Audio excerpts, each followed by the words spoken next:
figure out. Oh no, I put Massive Collection as the game. Yeah. But the title is Shooty Shooty Pew Pew Collection. Alright, Funny I'm if there live. was this really obscure game that was called Shooty Shooty Pew Pew. Just on. I feel like someone should make this. Or made this. Like a Flash game. Shooty Pew Pew or something. I mean, it might. Man, now I'm just thinking about Flash games. That's, yeah. that's the big nostalgia right there.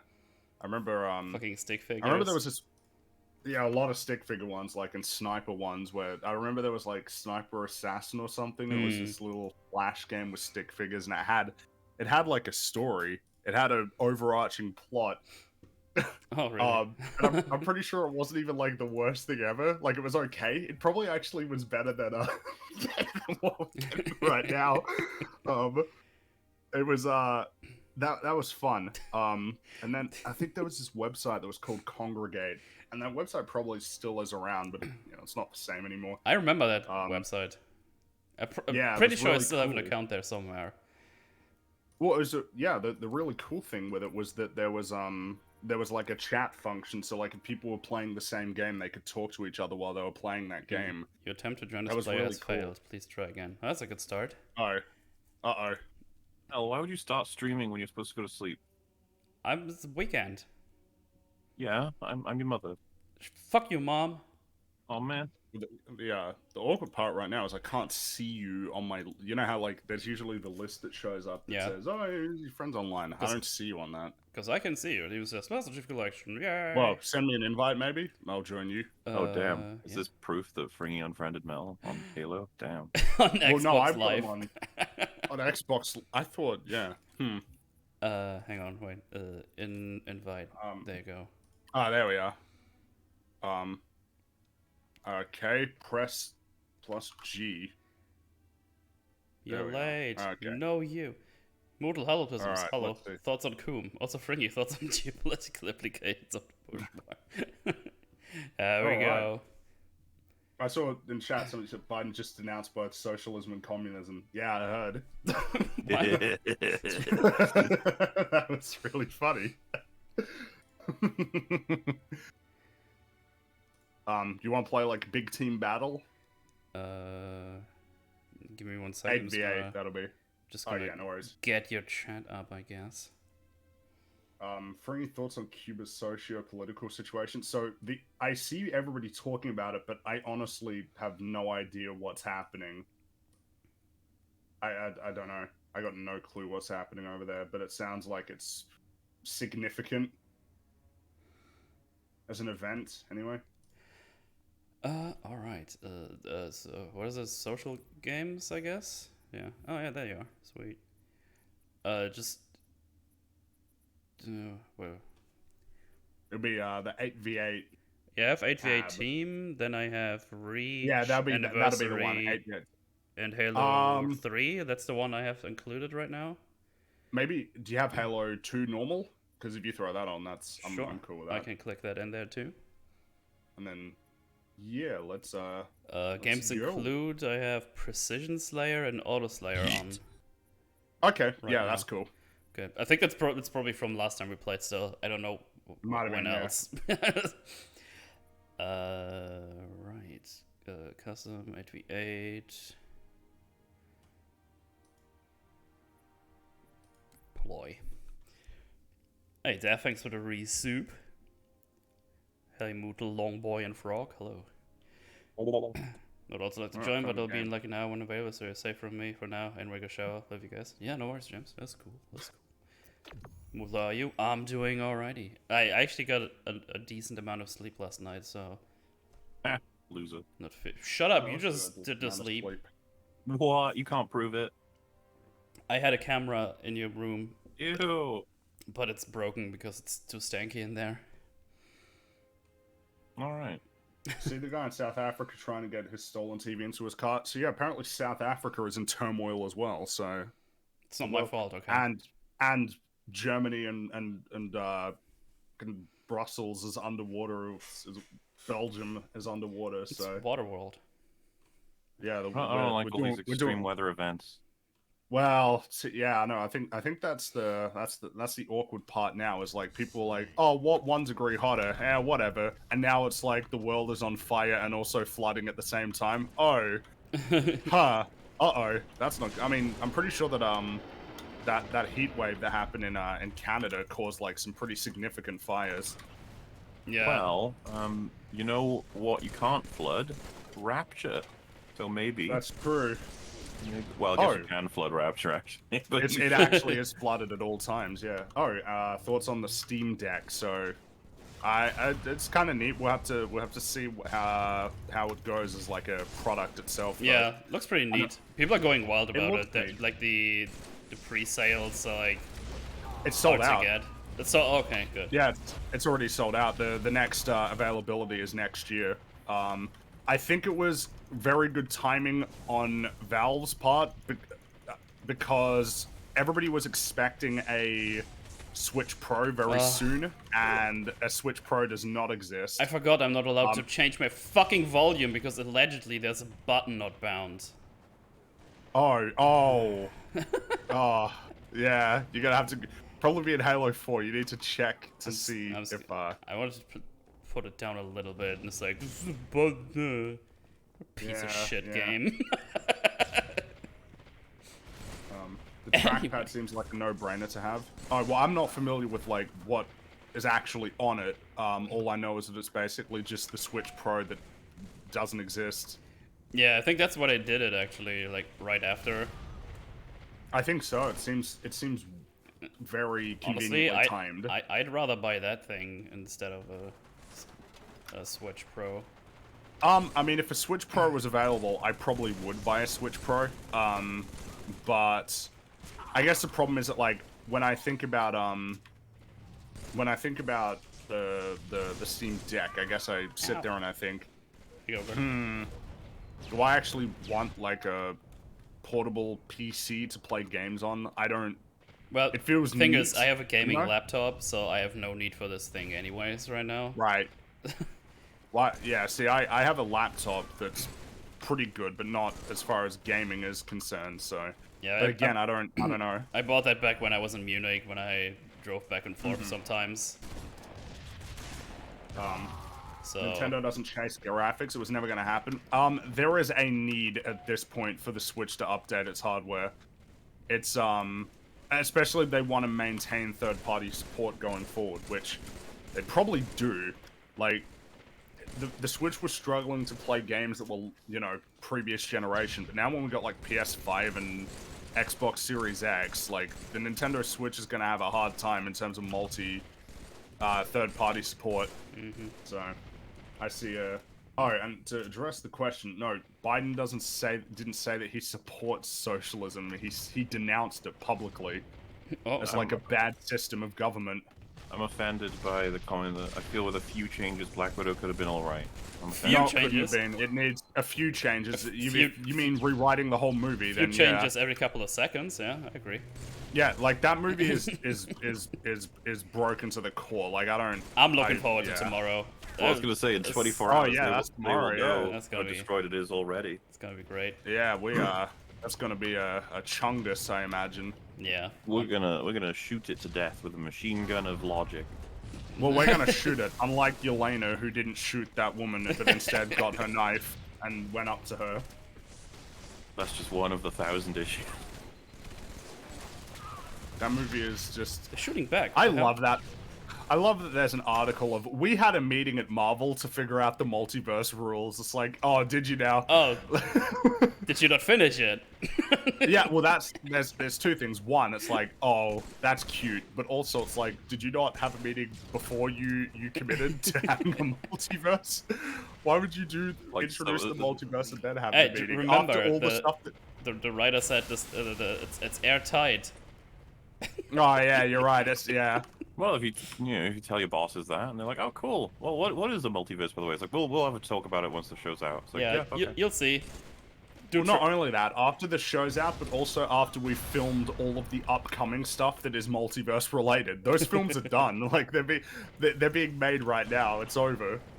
I can believe that Kevin Feige doesn't actually give a shit about the stories anymore. It's just Fuck. The, I don't know is though, that because like WandaVision was his idea. Like he liked the idea of the sitcom thing.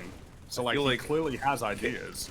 well, yeah, but that's kind of what I'm getting Oh, at. yeah, true. He's an Like- ideas guy. Yeah, he likes the idea of like, oh, the X-Men showing up. That's gonna be really cool. Yes, if But someone I goes, don't know. Yeah. what if Raimi Spider-Man, Webb Spider-Man, and Holland Spider-Man all hook up for some reason? You'd be like, that sounds amazing. Do it.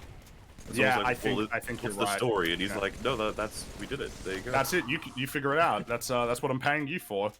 And then he watches something like WandaVision. He's like, yeah, good enough. I would You did it. High I five. would absolutely say that he looked. I'm pretty sure that he's thrilled with how everything's going right now. It's because I mean, goddamn, like they've been nominated for what, like 40 Emmys. That's- They're on top of the fucking world. Oh, he had a Limits shotgun. feel. Will Biden walk back his statements, or will the Democrats shed the socialists? So you know what, like. If you like unironically look at the Democratic Party and you're like, oh, they're socialists, it's like you gotta rejig your Overton window of whatever it is, like to get back to reality. Like the Democrats are not even a left-wing party; they're like a center party, at least by any like standards in any other Western country in the world. And also, Biden won, and his whole platform was like, I'm not like a social, like he was like, I'm like the normal dude. That was his whole platform, but he won. So I highly doubt that he'd be wanting to walk that back. I remember those days. Yeah, When you're running against this guy. Oh, do you remember that meme? Hey Trump, you're running against nobody, nobody, and then he disappeared. Trump's sitting there looking at. One, yeah, one. By a pretty convincing margin. Feige had its chance. A German, Australian, and a Welshman. Ew. Hello. Hey, hello. What up? Feige had his chance and shoots the laser. And then, like, all of the Marvel movies and TV shows fall out of their little, like, tubes.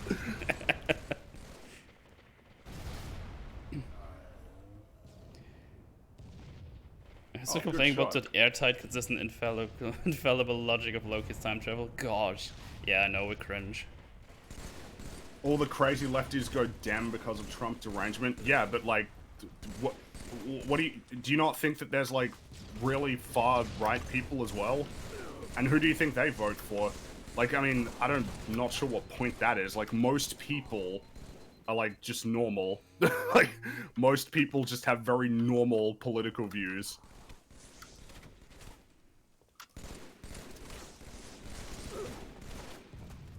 Sitch thinks, the colors, the commies and socialists hate Biden more than Trump since they can't complain as much.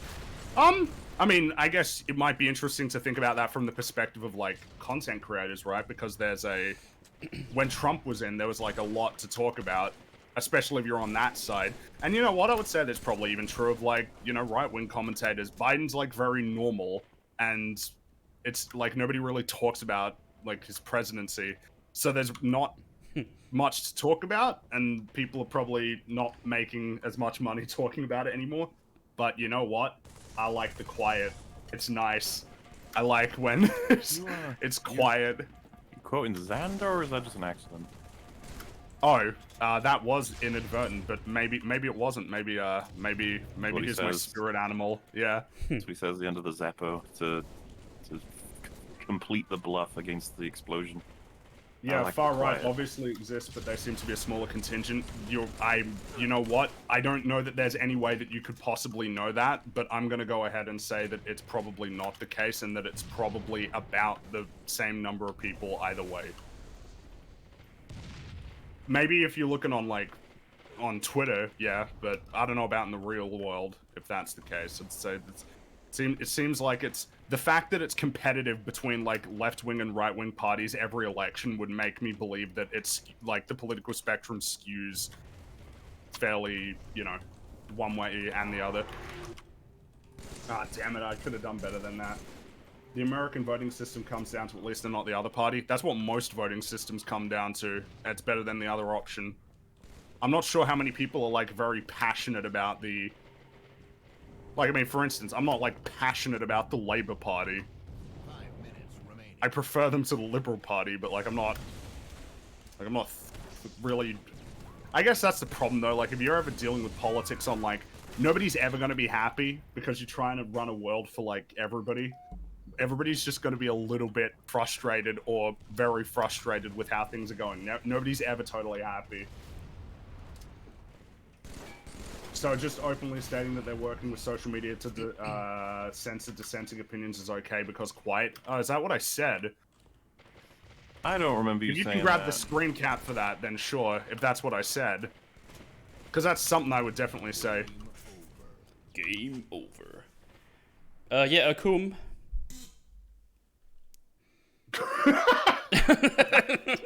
Just a wild coom appears.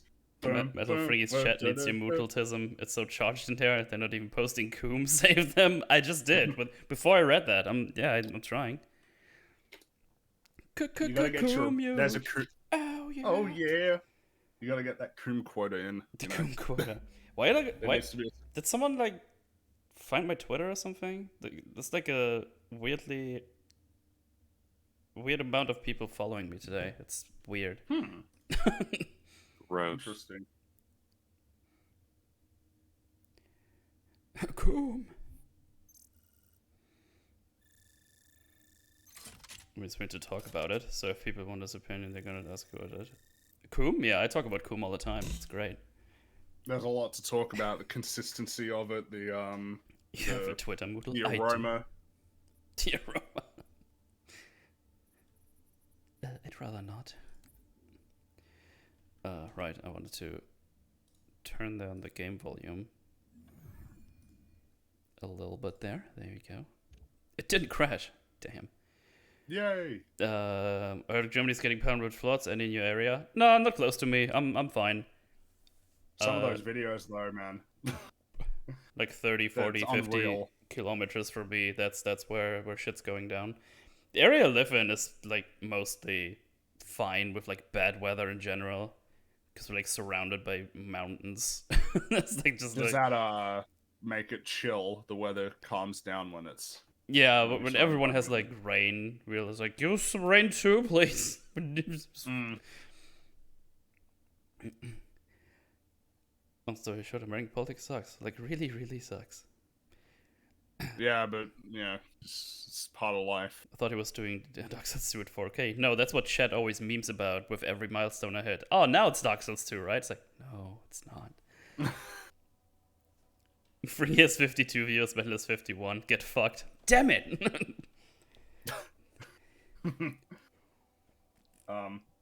Fringy, I need to know if there are any similarities between Orca Coom and your goo. I would be surprised if they were similar. Mine's green, and Orca's is probably not that. If you could pick the funniest mistake in Black Widow, what would it be? I mean, the funniest thing is her putting her head on the punching, like breaking her nose, but that wasn't a mistake, so I don't, I don't think that counts. That was a mistake in a certain sense. It never should have happened, but... Do you see Jay sharing one of the comments that arrived on the Doctor Who video? I haven't seen that video yet. The one that he's just put out. So you know, oh, not that one. It was for the prior video, the big 5-hour one. I still need to watch it. Oh well, have you seen it, Metal? Which one now? I mean, I've seen The both. The big one, the Chungus. I watched at least 3 hours of it. I don't remember if I watched the rest of it, but yeah, I did watch it. You're both not true fans. That's fine. So, Well, I had it pulled up, and then like time passes, and then you just like, you know. I'm not a fan. That's true. The summary is just breaks down the whole of seasons 11 and 12. I think is what they are. Yes. Nice and about logical consistency with everything, and he just shared this quote on Twitter. I just find it funny. This is just from YouTube. And all it says is, "I grew up with Doctor Who. The media and PC Reich have once again destroyed something wonderful for the sake of appeasing the feminazi. Equality is a myth created by the feminazi. Fear of no sex or love from the females and political short-sighted stupidity has enabled the rise of the feminazi horde to dominate men and twist nature out of balance. mankind will pay a heavy price for this rewriting of natural law. So this is what we call brain rot. Brain rot. This is what it is. This is what happens when you're terminally online, and like your entire engagement with the world is through internet debates and politics on the internet. Watched one too many Doctor Who episodes where the woman did something that you didn't like, and you're like, ah, fuck this. Yeah.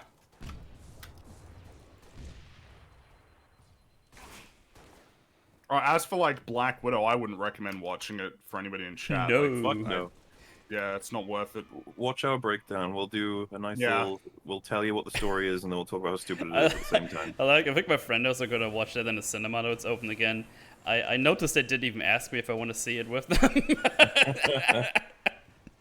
Are you that It's friend just- now? That's fine. Really be saying feminazi in the year of our Lord 2021. Yeah. Year of our Lord.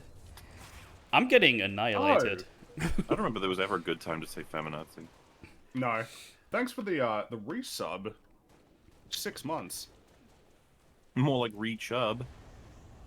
And tier 3, wow. Yeah, thanks, man. Super appreciate it. Help! There's explosions everywhere. Ah, there's another guy over there. Don't watch Black Help Widow, me, but I Vina. want to see Kang's final and greatest work. You guys think content from the MCU can get any worse? Well, I mean, every time that we've said it couldn't, it did. So I don't want Yeah. to. At this, I guess the problem is when I look to the stuff in the future, I'm like, how can we get worse than like Loki when it totally destroys space and time? I guess the worst I can expect is a continued destruction of space and time. And I remember there was like pushback on it, but like, yeah, unironically, I would imagine that stuff like Hawkeye or like Miss Marvel, you probably would be. There's probably more expectations for that because, like, at the very least, it's not tethered to this crazy space and time shit. Like, I Why don't did he know. have a rocket launcher? What the hell? And remember, if you take it as its current state and then you assassinate Spider-Man, it just got worse. Oh, yeah, that would be the big concern. Is Spider-Man, as long as he's in character and he goes on a good journey, then I'll be happy. But I don't really have I am not really expecting like a homecoming plot again. I don't see that happening. No, Like in they're terms gonna- of just being really sound. Maybe we'll have some cool villains though, because that seems to be Spider-Man's thing, and still in the MCU, cool villains like Mysterio and Well, Vulture. would they even bother with like different villains now that we have basically all the Kangs? Well, That's I my think in terms of- that's my concern that you just put like all different Kangs in all the MCU movies well, now. I'm guessing that like Kang is our next big bad for a little while before we get to like Doom or Galactus. Yeah, and his thing will or be we see a Magneto. whole bunch of him, but they'll Fucking be hell. the worst one. Well, I think it's safe to assume that we're gonna see like the big ol' evil blue Kang. The Blue Kang. Any hope for Thor 4? Well, I would hope it's going to be funny, and I think that's a safe expectation, and that it'll be fun. And you know what? I feel like maybe Jane Foster will be fun as well. Maybe he'll fix her Well, up and give her hot something to take. work with. Ragnarok isn't just funny; it also has some really good character stuff in it. It does have some good Yeah. character stuff. I think that was one of the things I realized when I was going through to rewatch for the Endgame video is that there is like a consistent arc that Thor's been on. Same That for put him in Loki a in that really one. good place. Loki's got some good stuff going on. So, yeah, maybe he will find a way to reincorporate Jane into the story and have it be cool. Not cringe. Crunch your I loves. guess I'm not expecting it to be cringe, because it's him. Yeah, I mean, EFAP as a community has a lot more faith in Taika than a lot of other communities in our Yeah, sphere. but you know, I don't know. I Like, mean, blind, I'm Double sure but kill? it's How did I cool. do that? I'm confused. I think I killed Good two job. people with one shot before I died myself. oh. Killjoy. This guy has a cool voice. Oh, I saw you guys kill each other. That was you. Yeah. Natalie Portman never learned what a humor is, I'm afraid. What do you mean? Like, Natalie Portman is a good actress. I don't see why she can't do comedy as well.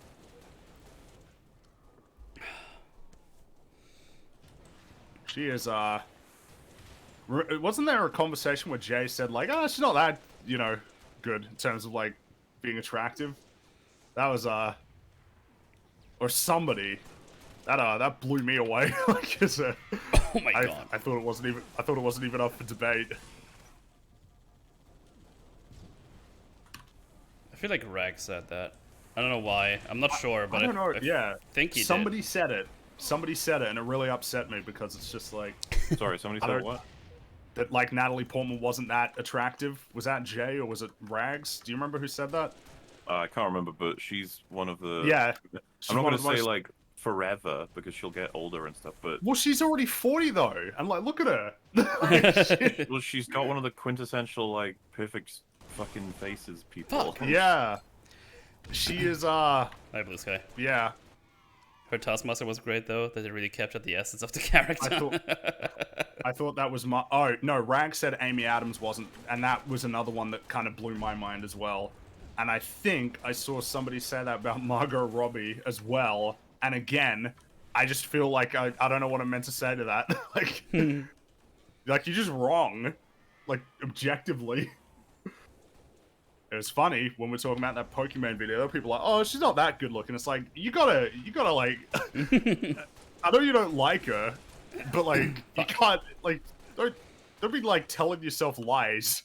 Is there an EFIP tomorrow? Yes. We're gonna touch Wanguses and maybe talk about movies. One of the two. It's your choice.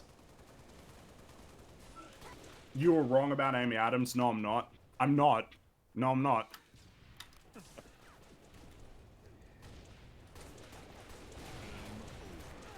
Again, for somebody in her 40s.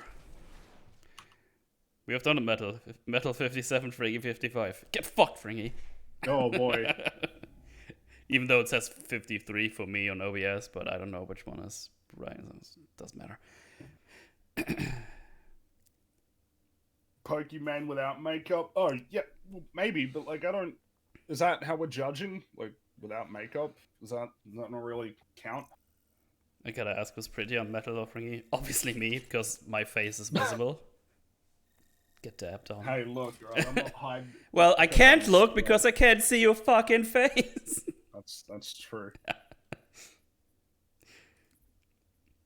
I would say makeup is a big factor. Yeah, sure, but I mean, are we discounting that for everybody or?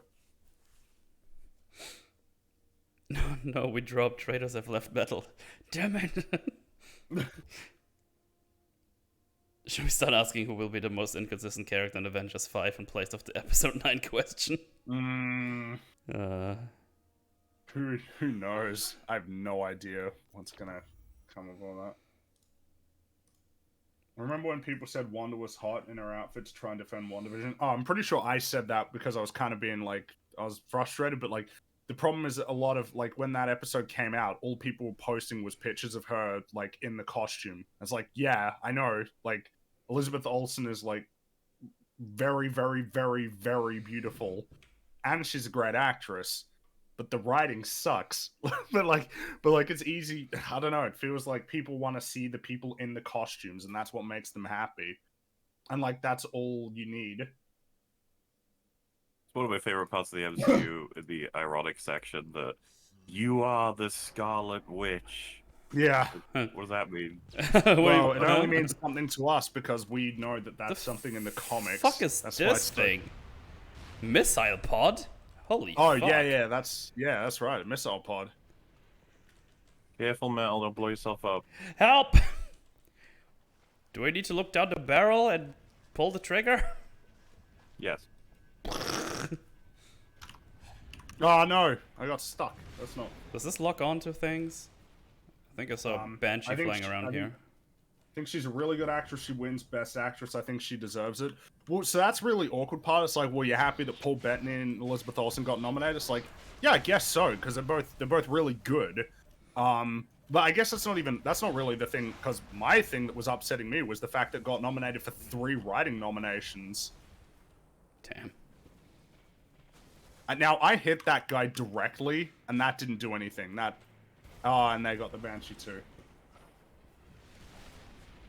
You gotta understand personality can also change a lot of perceptions, like Brie Larson's up there with her beauty, but her personality kind of warps people's view of her overall. Yeah, it does, but it warps them irrationally. I was about to say, they said you gotta understand that. It's like, that's our position. You gotta understand your bias is fucking you up. Yeah.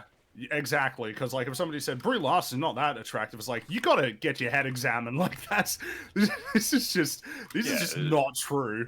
If she had said a bunch of things we agree with, we'd all be saying, yeah, she's really hot. Yeah.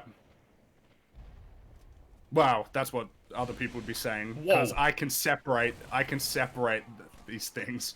It's all about being accurate when it comes to. Fringy can be objective about the hotness of whammons. Yeah, kind of. You wanna know how hot you are? Come to Fringy. Come to Fringy.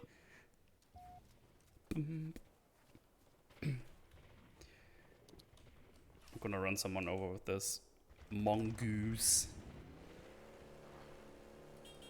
3 episodes of Wonder, 2 episodes of Mando, and the boys got nominated for writing. Yeah. 2 episodes of Mando. Oh no. Oh no. Dare I ask which one? How did you know? Yeah, I was about to. I ran into him and he didn't die. I'm very upset. You weren't going very fast, Mel. Okay. You know what? Fair. Yeah. Sit down. Yeah. I said fair. Shut up. Yeah. Sit down. Does no one remember as Envy from Scott Pilgrim? Yeah, a lot of people like. Again, she's a good actress. Like I don't know. The Captain Marvel isn't a character. So I almost like don't even know if I want to say that it's like her fault that it was so flat as a thing. And I mean, they could obviously fix it. Like you could make her a character. You just need to put in a lot of work to get her from where she is right now, which is like a nothing character. But see, that's the thing that I would probably enjoy, like trying to fix Captain Marvel up to be a character. Well, I feel like the big thing is we need to have what I think we want to play up is that she feels very bad for having been part of the Kree regime, and so like her big arc is overcompensation for all of that, and maybe even like unwittingly becoming too trusting of people who aren't worthy of being trusted, you know, and like a desire to make, or maybe she just doesn't trust anybody anymore, and that's her thing. Yeah, let's put her on a whole bunch of these. I would include overcompensation in terms of saving people as well. Like, Yeah, if you remember, definitely. in Endgame when she's like, I got other places I gotta do work out, we could make it so that she's just constantly saving people's lives. And she never gets a break, and she starts maybe making mistakes as well. We can't have that. She doesn't want to. And you know what? You know what? If they're doing this movie where it's like the team and these other heroes are going to show up, maybe part of what she needs to learn is to share the responsibility. You have your opening is bombastic of her saving people in many different places, and then she finally gets home, and the second the door closes, the triumphant music just cuts. And maybe she breaks down or something. You know? Yeah, we could do all kinds of things. Crying. Yeah. We can do a 24 season 3 finale right there. Just have her close the door and start breaking down. Thinking of Angel season 5. Well, Lorne has that kind of thing happen. That's another one. Well, it's just there's a really cool scene at the end of season 3 of 24 where like everything's just happened. He's fixed it. Jack sits in his car, and then he just starts crying, and it's just like, yeah, this is really great as far as like a really powerful scene. If we did all that for her, can you imagine how much High Top would love our work? Well, I mean, yeah, except it would actually be supported by, like, stuff that's in character. I just see him as, he's so fucking easy to manipulate. You can't have women showing weakness. I don't care. Like, I don't care. We're writing a story. We're not... I killed the giant. I feel like I might be able to convince Kevin Feige of it. I feel like I might be able to. Empty.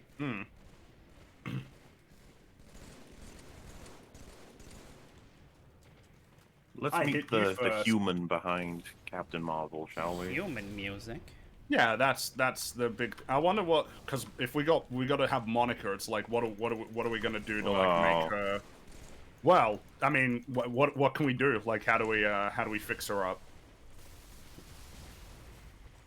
I gotta rather imagine not that expand we need... energy because I gotta think about what we've got of her so far. It was probably gonna be to do with her mum. We would have to go that way. Well, I guess maybe the main thing for her is like, you know, she needed you and you weren't there. Like, you know, maybe something like that. Ooh. You said you'd come back. Like, you said that you'd help and look at all the shit that happened. Do you remember there was a little bit of an implication that she resents Captain Marvel? Yeah, there was. That's what I'm saying. We can work with that. Yeah. Like, she does resent Captain Marvel. She feels like she abandoned the family. And she might have maybe an issue with all of the Avengers for not stopping Thanos. Maybe. Well, the problem is we got the WandaVision stuff, and she seemed to not really care about that. And that was Wanda's fault, kind of, because she was so unwilling to, Well, like... maybe we can recontextualize it that she was essentially just trying to kill herself in that season, and she was unsuccessful when she went through the barrier. Maybe. 'Cause That would be tough to say It's that gonna be that's what tough. she was going to know. It could be like a Ragnarok thing where we're kind of just like, yeah, we're gonna go with this. Hopefully And, people accept it because she was nothing in the other thing. And again, if we have to deal with, like, because Miss Marvel's going to be in it too, and all I know about her is that she just really likes Captain Marvel, I feel like the easy arc for her is she thinks that being a hero is going to be fun, and then, like, she gets involved and it's not fun at all. It's, like, actually really scary. Lots of bad things happen, people die. Maybe that's her arc. You can't save everybody, but you still got to try your best or something. Well, I know what her powers are, but I mean, like, as a character, I don't really know much about her other than that she's, like, writes superhero fan fiction. Like, and that's all I know, basically. Imagine if Monica's powers cause her not to feel pain, and she needs to learn how to accept her new abilities. Well, yeah, I mean, if she feels like she's not even part of the world anymore, like, she's basically intangible, that'd be interesting. It's a fucking thing, man. She's a jelly person now. It's like, Well, her big thing is, like, I think from the gist of her powers is that it's like energy based, so she can, like, change her state almost. I feel like most powers are energy based.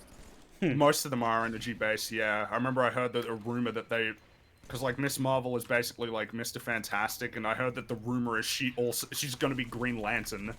And it's like, what is going on? Like, why can't you just have people who have unique abilities? Why has everybody got to fucking shoot lasers and fly? Oh, And that's the thing, man. no. You know, Green Lantern, like, failed and stuff. I don't. If you released that Ryan Reynolds Green Lantern into the MCU, it probably It'd probably wouldn't be have failed. fine. Yeah.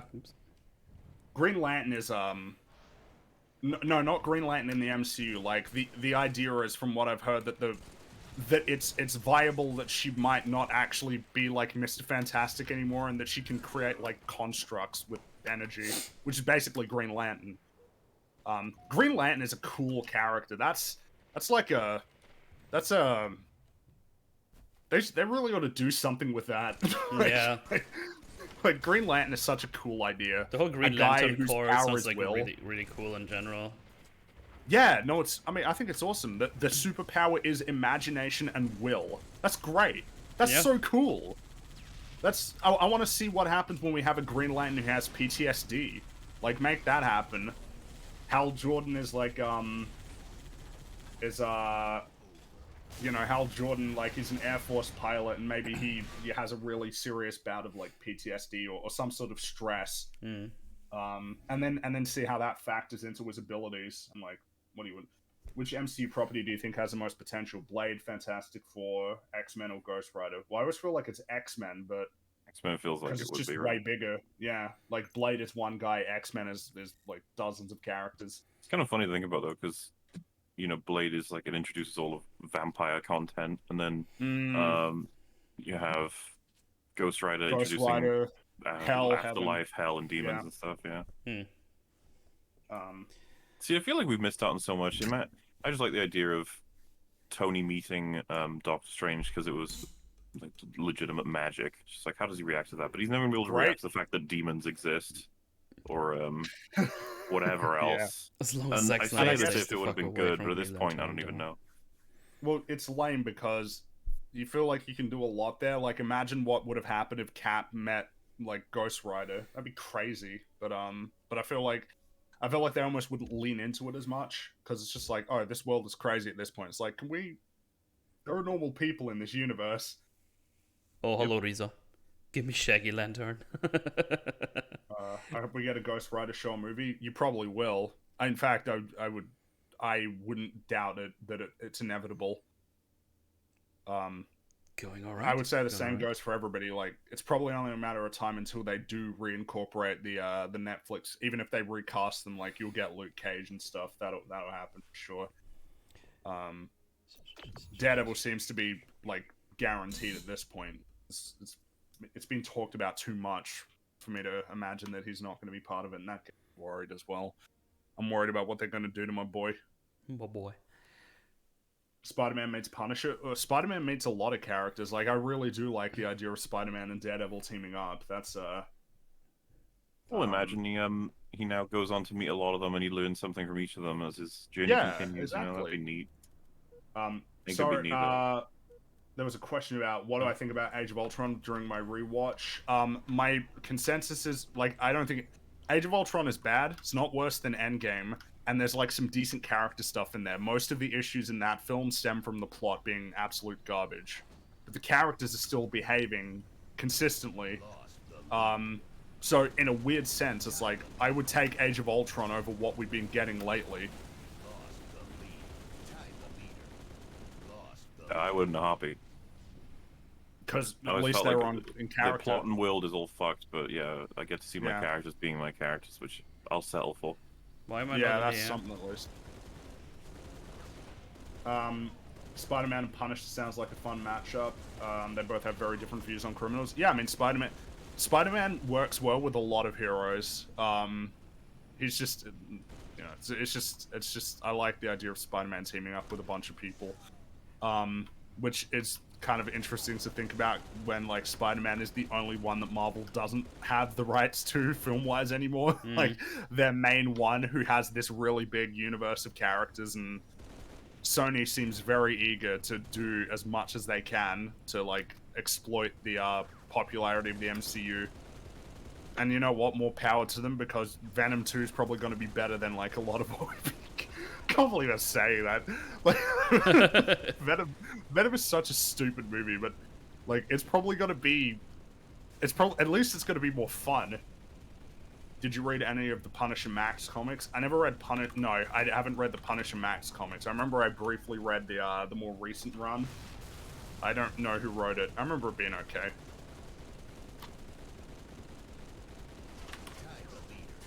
Yeah, I thought you could armor lock me. Does the thing like deal any damage? The fucking gun on the transporter? No, I'm on the transporter. I'm trying to kill people, but they just don't die. Huh. Hearing Fringy say that made me sad. Yeah, I know. I didn't think I'd be saying that too, but like seriously, Venom. I don't know. Venom probably makes more. No, Venom made no sense. I might be misremembering. Venom. I remember being incredibly stupid. Yeah, I'm pretty sure. But like I had fun with it. Oh, I guess we're up here now. I like Venom. Venom has Andy Serkis. That's true. Though I don't know what else he's directed though, so I'm not. You know, I made me sad the other day realizing we lost Andy Serkis to the shitty Black Panther movie. We did. Yeah, he was the coolest part of that movie. We could have had a really cool, intelligent, grounded, just normal guy villain. Who kept showing up. Yeah, and kept getting away because that was his thing or something. Why would... Yeah, why waste these opportunities? What the hell? Trying to think, what is coming to my mind for a character like that? Oh, for Buffy Angel or for something else. Characters that just sort of escape. Ethan Rain from Buffy does that like 4 times. Button. I guess I see like. Oh, that's a good spawn. Kappa. I don't know. I guess it's just I don't see. Yeah, I guess I don't see why we wouldn't like have him around. We might as well keep him around. Have him show up. Oh yeah, I'm just saying it's almost an archetype. I don't know what I would call it, but I'm just trying to think of what else I've noticed. Well, people saying like Taskmaster. It's like, yeah, kind of like Taskmaster. Yeah. Another opportunity to have done that. Never mind. I love the interviews they've been doing where like they haven't, people are like, why did you make this decision? And they just keep not answering the question. It just made more sense. It's like, how, why do you feel like you can't have Taskmaster show up and be like a, because they're like, oh, why would he be an agent for the Red Room? It's like, because he's a mercenary. Like, I don't know what I meant to, why not? They can't do Carl Urban as Wolverine either. Yeah, that. Well, I mean, they brought back Gemma Chan in a second role, so you could bring him back. But she was blue. That kind of helps her out in that case. Why is there constantly someone behind me? This game spawns. What the hell? The orange thingy? Oh, okay. There's like 10 people spawned in front of me. Yeah, that's what I just meant. Oh, Banshee. Yeah. Time to kill myself. Oh, someone's already throwing a grenade at me before I could even go in there. Taskmaster would have been a cool Epic. villain for Spider-Man or Daredevil. I'll do you one better. Everyone. Taskmaster could have been a cool villain for the Avengers. Yeah, I'm fine with him being a Wasn't second the- in command, wasn't- but he should have been a fucking muscle dude. Wasn't the whole thing for Taskmaster that she, whatever version you wanted to use, copies the abilities of the Avengers or something? Well, he copies the fighting styles. Or He's fighting styles, so yeah. he doesn't copy their abilities, but like he'll see how Captain America fights, and then he'll incorporate that into his fights. Yeah. When I was on the real BBC history, we would just sort of spitballing ideas for the potential Black Widow movie that never happened, and we were like, if you keep Dreykov still, you keep everything with heavy tweaking throughout, and the way that Hawkeye and Black Widow, you can choose what you want. You could have her kill him eventually, or you could have it be that they defeat Taskmaster and we see him again. I would prefer that, but the way that they do it is after first act is Hawkeye trying to kill her, and it climaxes with him sparing her. Second act is them getting to know each other and working on this mission together, and then the final act is going to be their asses were handed to them by Taskmaster, and then in the end, they've learned so much about each other that the fight would have them trade their weapons in the fight. Yes. And then use each other's fighting styles, and it just tangles Taskmaster's understanding of them. Work together to stop him. It'd be so cool to watch him try and account for their moves, but keep getting confused because it's like Hawkeye does this. Now I'm getting really sad because we're never gonna get a cool Taskmaster. It's over. It's over. It's over. We're never gonna get a. I know a lot of people are upset. You have every right to be upset about it. I'm upset about it, and I'm not like the biggest fan of Taskmaster in the world, but I think he's a cool character. Mm-hmm. Yeah. Damn it! I took down that guy's Banshee. Oh. And what did they do Teamwork, here? guys. They pushed Taskmaster into a thing, and that's it. And Black Widow. So okay. I guess. It's just. I guess when I Taskmaster think could about return. It's just she's gonna be a good guy now. Yeah. Well, no, but I want somebody else to be just have Tony Masters, have him be like that he found out about all this, and then he decided he'd be Taskmaster So or he something. stole the tech, and he. Or took it maybe his own it's way. based on him. Maybe he's the one who trained her. Oh, that could work. Yeah, he's like a veteran who trained her. Yeah, because he could just be like a guy who comes through and he's a mercenary. Is it Dreykov's sort of in his will that whoever kills him, you got to avenge me? And Tony Master's like, all right. And he's like, God damn it. Well, at least I'm getting paid for this, Like, he gave me... You can watch martial arts movies and fast forward and copy that speed. Wow. When you jump off the top of the tower and jet immediately slows your fall and you'll live. Oh, okay. I didn't know that. That's good to know. When Black Widow falls off the bridge, did she get kidnapped by Creamy Skin Man for 11 years? Yes. So, Damn it. I don't want to say give me too that much sniper. about Black Widow because we're doing it tomorrow. That's true. Damn it.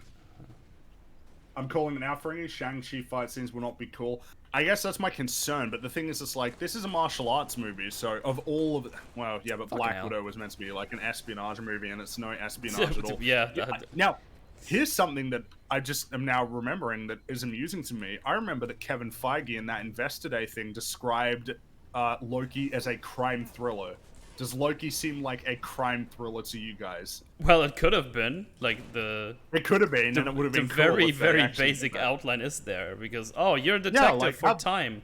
I think Loki you, being- I think exactly. I think you said it as well because you expected we're gonna have like some adventures with Mobius and him doing like so did weird I, but things in Renaissance Oh, times but they or only some had stupid one shit. adventure. They only had one adventure. We could have just had it be like a show where Loki and then, we think that Loki is becoming friends with Mobius, but he's just trying to gain his trust so that he can then become he could become Scarface or something and become a crime boss.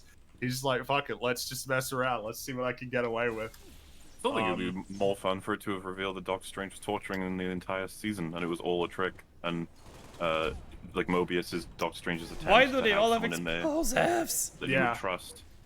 And you'd be like, I need to understand. Like, how did you crack the multiverse or some shit? And Loki would be like, what the fuck are you talking about? He'd be like, you honestly don't know. It had nothing to do with you. You find it weird Abomination looks different than the last time we saw him? Yeah, it's a little bit weird. I don't know why he looks different. But as for the following question, is Marvel doing anything with Hulk? Yeah, he's now going to be a secondary character to, like, She-Hulk.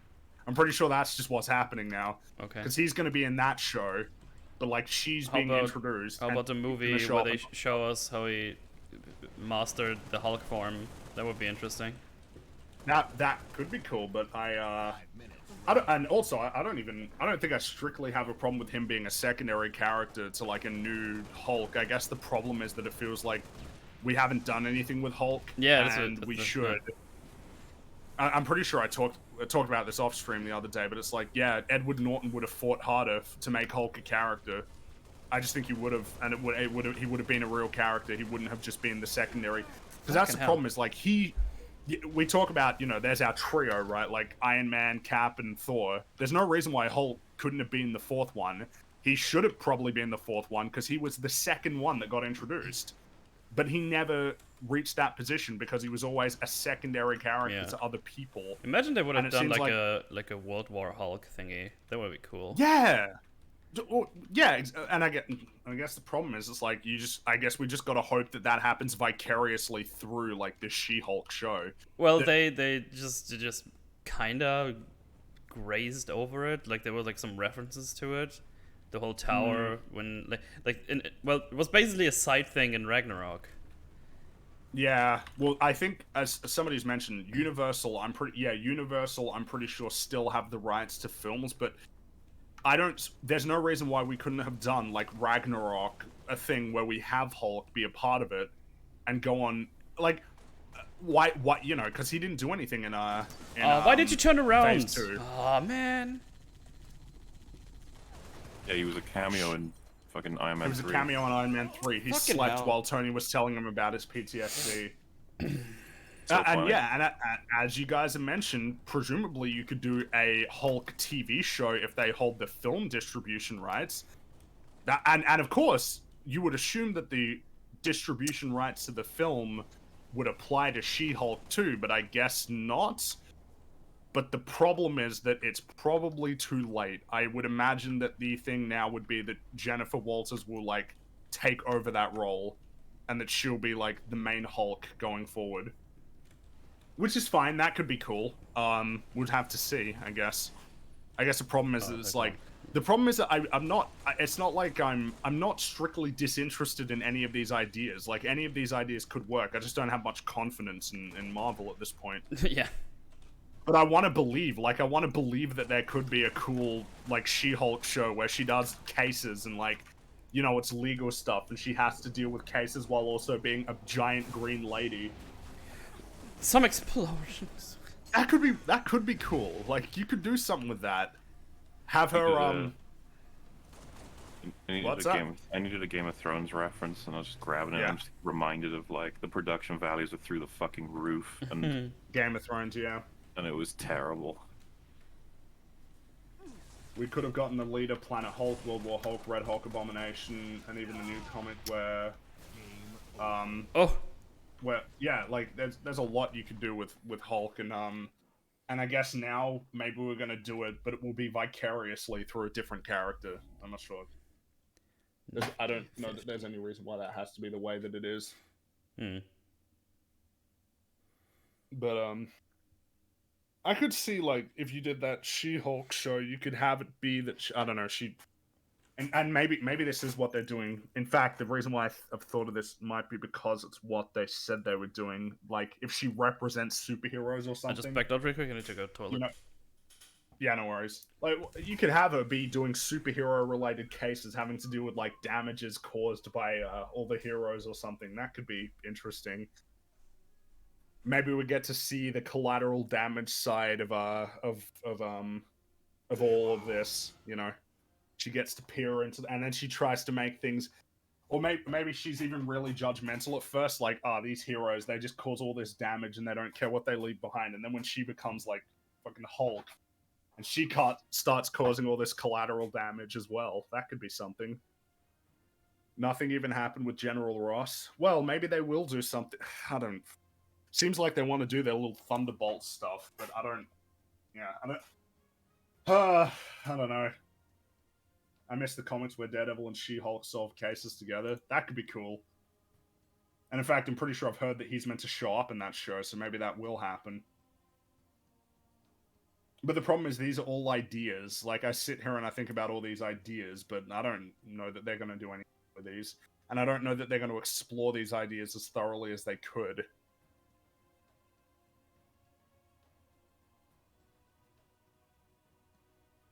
Because some of these ideas are rich. They're really rich with potential. I'm just not doing anything with them. We'll be there to complain. Yeah, but I mean, it'd be nice if there was something good that came out. That'd be cool. Abomination's going to be in She-Hulk. Yeah, I know about that. I remember it's surprising. It's like, wow, Tim Roth. They're bringing back Tim Roth. He hasn't been part of this for like 11 years. It must be weird to get the phone call 11 years later. Hey, you want to come back? The fight in that movie with Abomination was really cool in the first movie. Hello. I don't hate that movie. It's and you know, probably stands up okay compared to what we're getting at the moment. Should I change any of the things? No, I'm happy to keep doing BTB. Okay. Friends from TLJ, that's not milk. Feels weird. Milk. We've seen 4 pieces of MCU media recently with potential. There's no reason to believe the MCU will make anything above a 4 now. Yeah, well, I guess what I'm saying is, like, It's hard to believe. I don't know if I've lost hope yet, but I'm pretty fucking close. But the problem is that it's just going to keep continuing, and it's like, I would like to keep engaging with it. You know, I don't... I like the idea of the MCU a lot, and I feel like we're really squandering this thing. It's funny though. You see, like with DC, they're now hardcore leaning into. No, see, DC don't do like big long stories. We do little individual things. That's what we do. It's fucking hilarious that that's like the story now. There's no reason why DC couldn't have a big overarching story. That's a fucking stupid. Like, yeah. I really hope Suicide Squad is good. I'm pretty confident that one's going to be good at this point. Everything I've seen just instills me with a lot of confidence. Yes. And I guess that's the really awkward part. It's like, so what about like Flashpoint? It's like, man, you know, it'll be cool to see like Michael Keaton Batman. That sounds cool to me. Key jangle. That is a key jangle for sure. Jangly jams. Because I mean, as for the idea itself, it's fucking multiverse shit, and it's like, Jesus Christ, could we not just stop doing this? More multiverse. We have free will now, isn't that cool? Yeah, that's. I mean, it seems like the big thing with DC is they just want to create like a new timeline where the Snyder stuff doesn't exist. That is fucking hilarious to me. And you know what? I might even like that movie just for that alone. That it's deleting all this shit from existence. Restore the Snyderverse. Do it. I do find it amusing though. It's like, well, we're gonna get rid of like Batfleck and Cavill Superman, like the ones that I kind of like. At least as I like the potential of those. But we're gonna keep fucking Aquaman and Wonder Woman. It's like, oh my god. And Mara. And Ezra Miller Flash though. Yeah, I know, but I mean that, you know, I don't know that it's anything wrong with like the actor himself. I mean, we've only seen him in one movie, and it was just And it was shit, like, in terms of what was there. But, yeah, I don't fucking know. I'm down to see the Snyderverse get melted. Yeah, but I want, like, a full... Well, the problem is I want a full reset. I would have been very satisfied if it was, like, a fucking after-credit seated Loki where they go through the little teleporter. You can see the Justice League have a little discussion. They put a grenade on the floor and leave. And they're like, what the fuck is that? And then we see them get teleported to Alioth. It's like, what the fuck? And then he starts munching on him.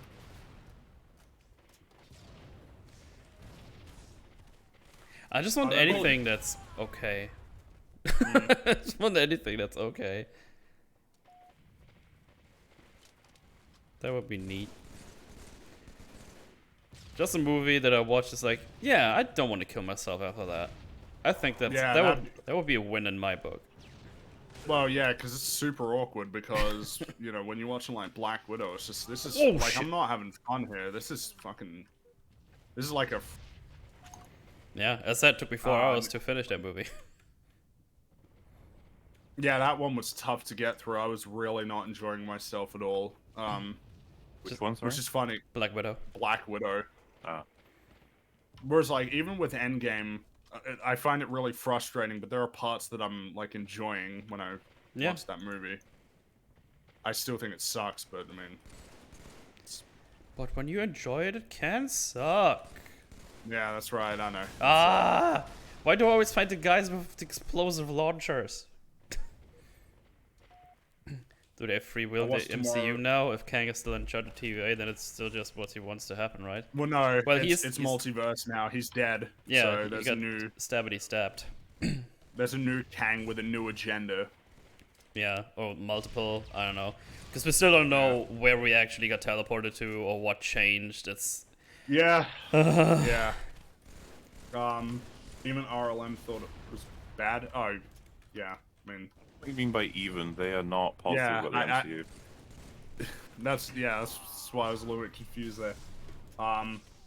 What's the most difficult MCU movie, TV show to watch? Loki was pretty tough. Yeah. Falcon and Winter Soldier was really painful, though.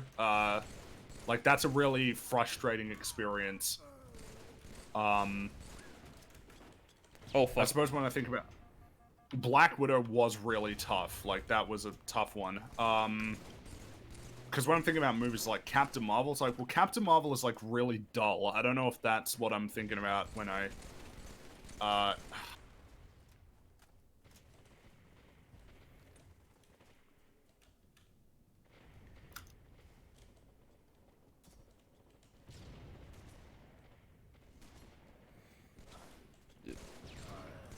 Yeah, Falcon and Winter Soldier was, like, a really frustrating experience to watch, so that might be the pick.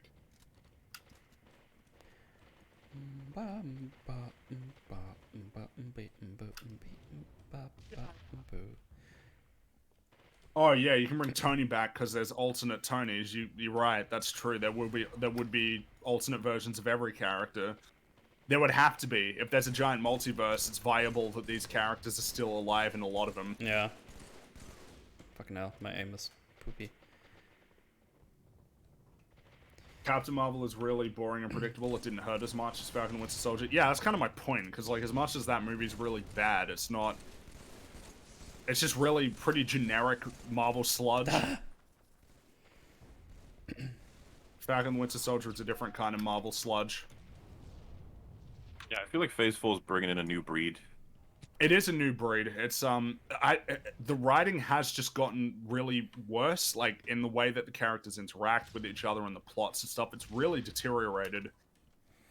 Not funny at all. I don't think I've laughed once during Phase 4. Well, that's I don't think, except ironically. But Loki said, smiled "Bring at me another Alligator one." Loki. And broke a Oh cup. yeah, true. Alligator Loki was neat, and also there were a couple of parts in the early bit of WandaVision where I'm like, ha, that's quaint. So I guess it's true. There's been a couple of laughs, but I remember when like, WandaVision started and we were kind of I guess the best joke of all of it. What's the joke in WandaVision that made me laugh? I'm trying to remember. I think there was one in episode 1 that was really that I liked. I was actually like, not only did I find that funny, but that was clever. Like I was pleased with it. Oh, it was episode 2, I'm pretty sure, where she does something to cover up his magic that doesn't really make any... yeah. Oh yeah, yeah. She turns the piano from a real piano into a cardboard one. And he's like, that was my grandmother's. Just like that was... Oh yeah, that was that was a good one. That was a good one. Thank it. Remember, switching to your BR is always faster than reloading. Do you know John Cheadle got an Emmy for just being in the Falcon and Winter Soldier for 2 minutes? What, for like a guest starring thing? I guess he... Yeah, that's one of the most blatant examples of it. It has nothing to do with the performance, because nobody He was thinks only he in it should get an for Oscar like a minute. He barely even emoted. An Emmy. He was like, an Emmy, yeah. hey, you gonna pick up the mantle? He's like, nah. No, I'm good. But he was only in it for like a minute. I actually sometimes forget that that War Machine was in that show. I mean, I think we said like we wouldn't mind seeing him more, but then he just didn't turn up again. And Well, yeah. it's super funny because like I feel like there would be a bit of shame. It's like, oh, you're an Oscar nominee, and you're like, Or an Emmy nominee, I oh, guess. Emmy nominee, yeah. You'd be Yeah. like, yeah, I guess I am. Oh, well, didn't he get nominated? know how Isn't he in, like, another TV show that is, like, popular? Maybe he won't feel so bad because he got nominated for something that he's actually, Yeah, whenever like, someone a brings it up, character in. he'll think about his good shit, not that. Yeah. I feel like Don Cheadle is just waiting for more shit to do in the MCU, and he has been for decades. Well, I mean, he's getting his little show coming finally, up, right? I genuinely think he's yeah, like, I know. fucking finally. I know. Holy fuck! You've like done nothing with War Machine so far. War Machine is like the old. War Machine has been in the MCU for longer than like all the other fucking heroes. Yep, and he's had nothing. He's only behind Iron Man and happy. He's only behind Iron Man and tied with Black Widow. Oh wait, no, sorry, not tied because Terrence Howard was War Machine in the first movie. Yeah. Yeah. Like I said, Happy and he are the two like longest running characters now because Iron Man's dead. And they've done nothing with him. Nothing. What a waste of War Machine. Mm-hmm. Oh man. Like we could have had movies where he was talking about the mission. You know, the mission where he was talking about dropping a tank at the warlord's doorstep. His War Machine story. That was a good joke. Like, is that the whole story? Yeah, it's a War Machine story. Oh, it's very good then. Yes.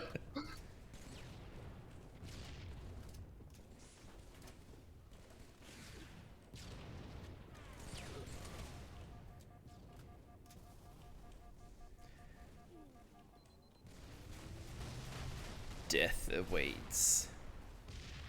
Oh, I hit you!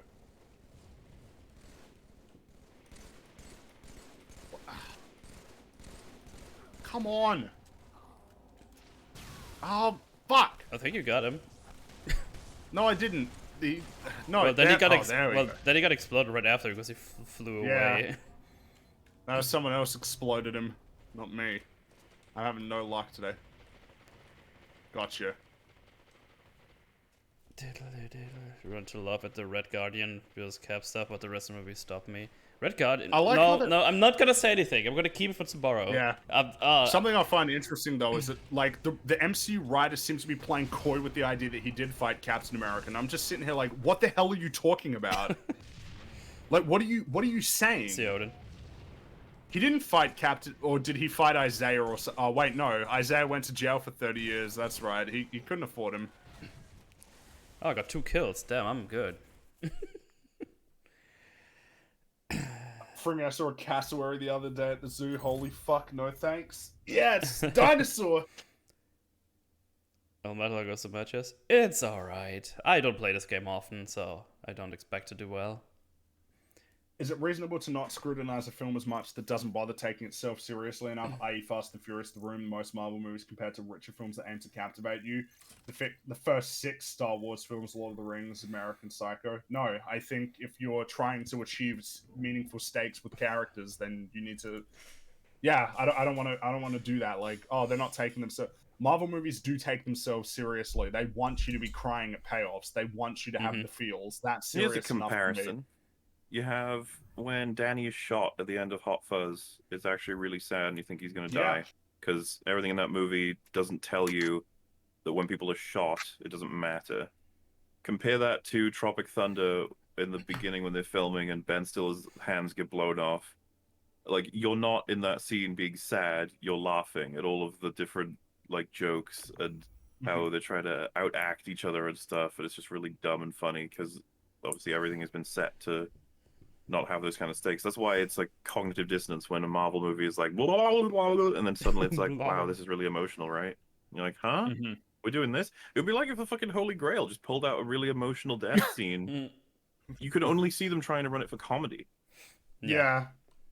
Exactly. There's a broader context in mind, and also, I mean, you know, I don't want to undermine stuff that is like comedies. That, like, think about The Simpsons and some of the really emotional payoffs that are in that show.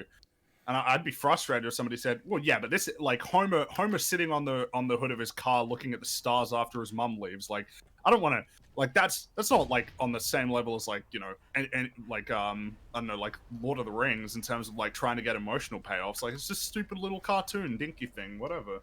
I don't want to be doing that.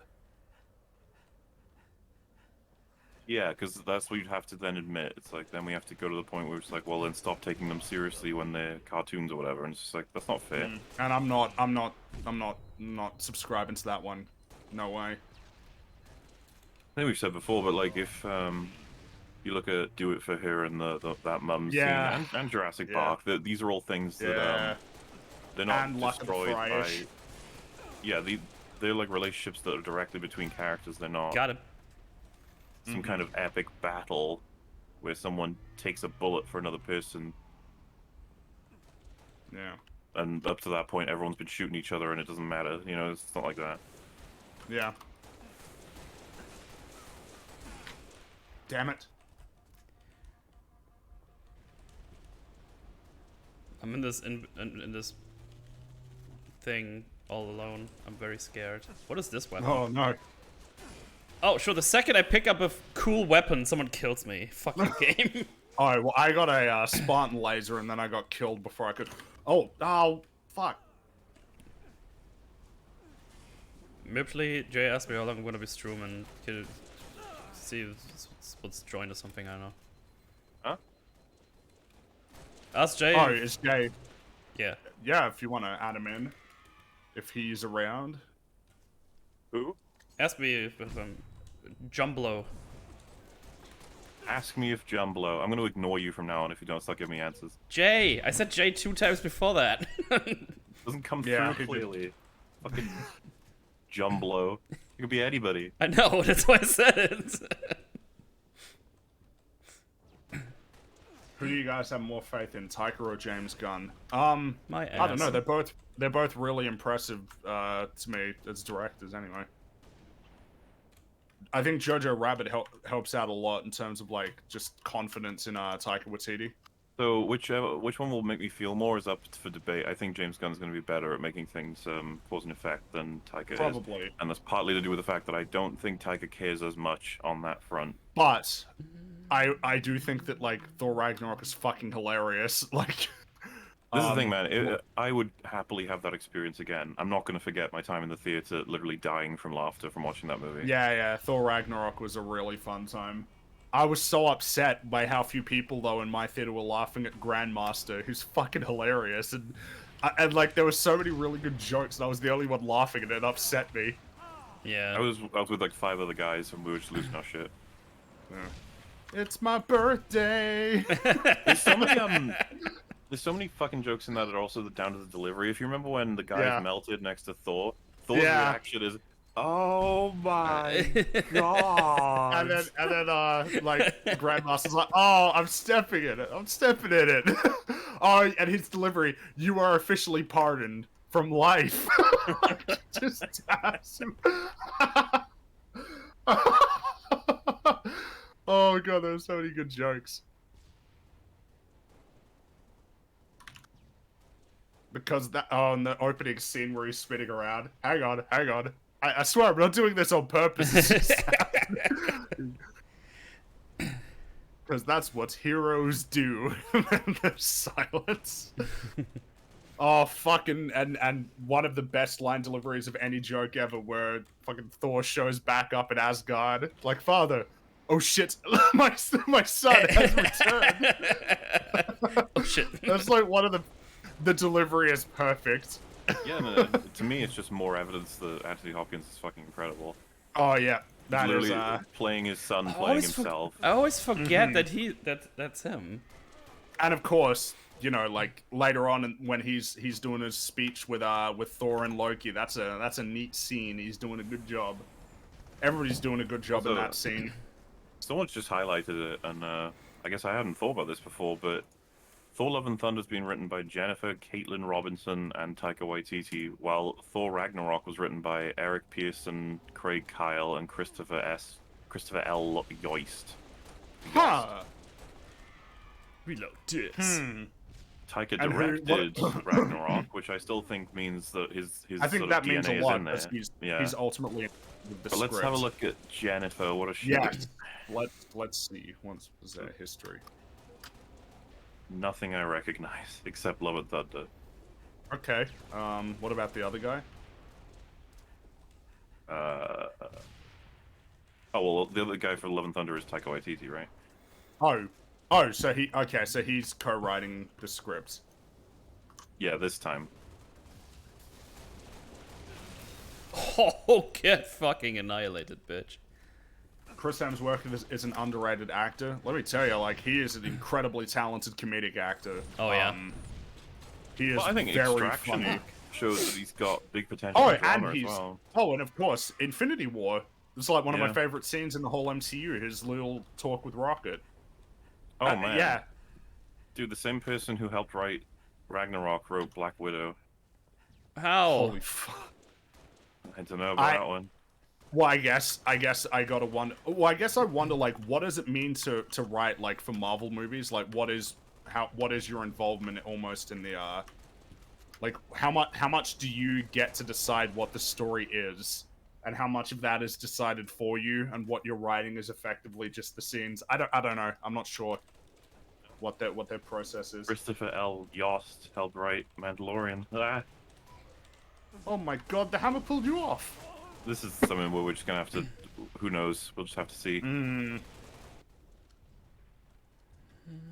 Whereas I guess with Guardians, it's like it's written and directed by James Gunn, just like the other two. So you know, makes me. How do you know if a movie is taking itself seriously or not? What in reference to what? Sorry. Like, I would say that with Ragnarok, it's like, well, it still has meaningful stakes in terms of what's happening and meaningful development for its characters. So those are worth being considered, you know, critically. As for like jokes, I'm not really sure. It's comedy's complicated. You It's complicated. motherfucker! I'm not sure. I'm not sure that I've figured out yet, like what my rules are for comedy.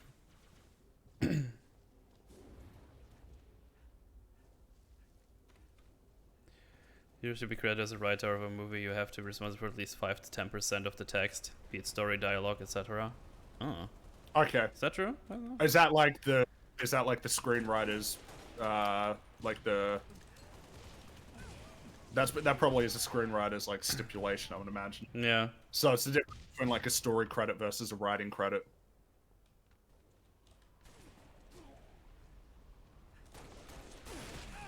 How the Going up fuck this did way. you survive that? You can suck my dick, dude.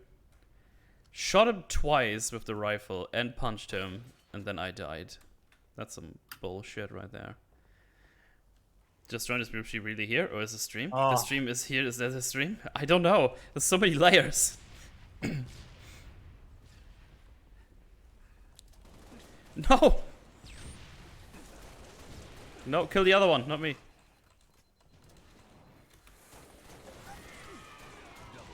Oh, big nut.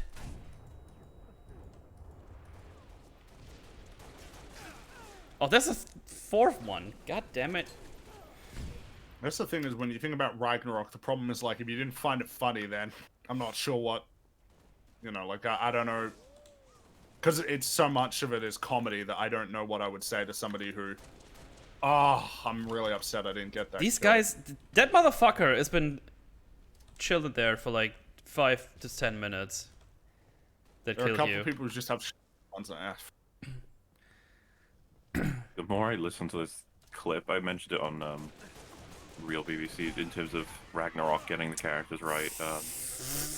Not only referencing Joss Whedon's work with Thor saying "never one for sentiment, were you?" but Loki's response being easier to let it burn. Yeah. So that's so Loki, and it's not him anymore. No, he's not Loki anymore. He's Foki.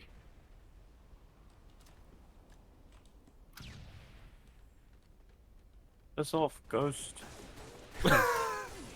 Yeah, this is a circle, but not like a real circle, more like a freaky circle. Freaky suckle. Did you see the The Deadpool thing? Yeah. Yeah, that was funny. For some reason, I didn't find it that funny. I don't know why. I think Maybe I wasn't in the mood. I had a weird mood all week. It could be me, like, honestly. So, I remember one of the jokes I really liked, and that was the whole thing of like, seems like, you know, a last day's fire sale of Fox. It's like, yeah, kind of. Like, it's like one of the last things that like Fox was working on before, you know, it got. I think Underwater was the last movie made by 20th Century Fox, like, or at least released under the label of 20th Century Fox. Because now it's 20th Century Studios, which is a very great name. I sure do love that name. 20th Century Studios. Just call it Fox. Well, I guess you got the channel called Fox, so yeah, just call it Fox. No, whatever.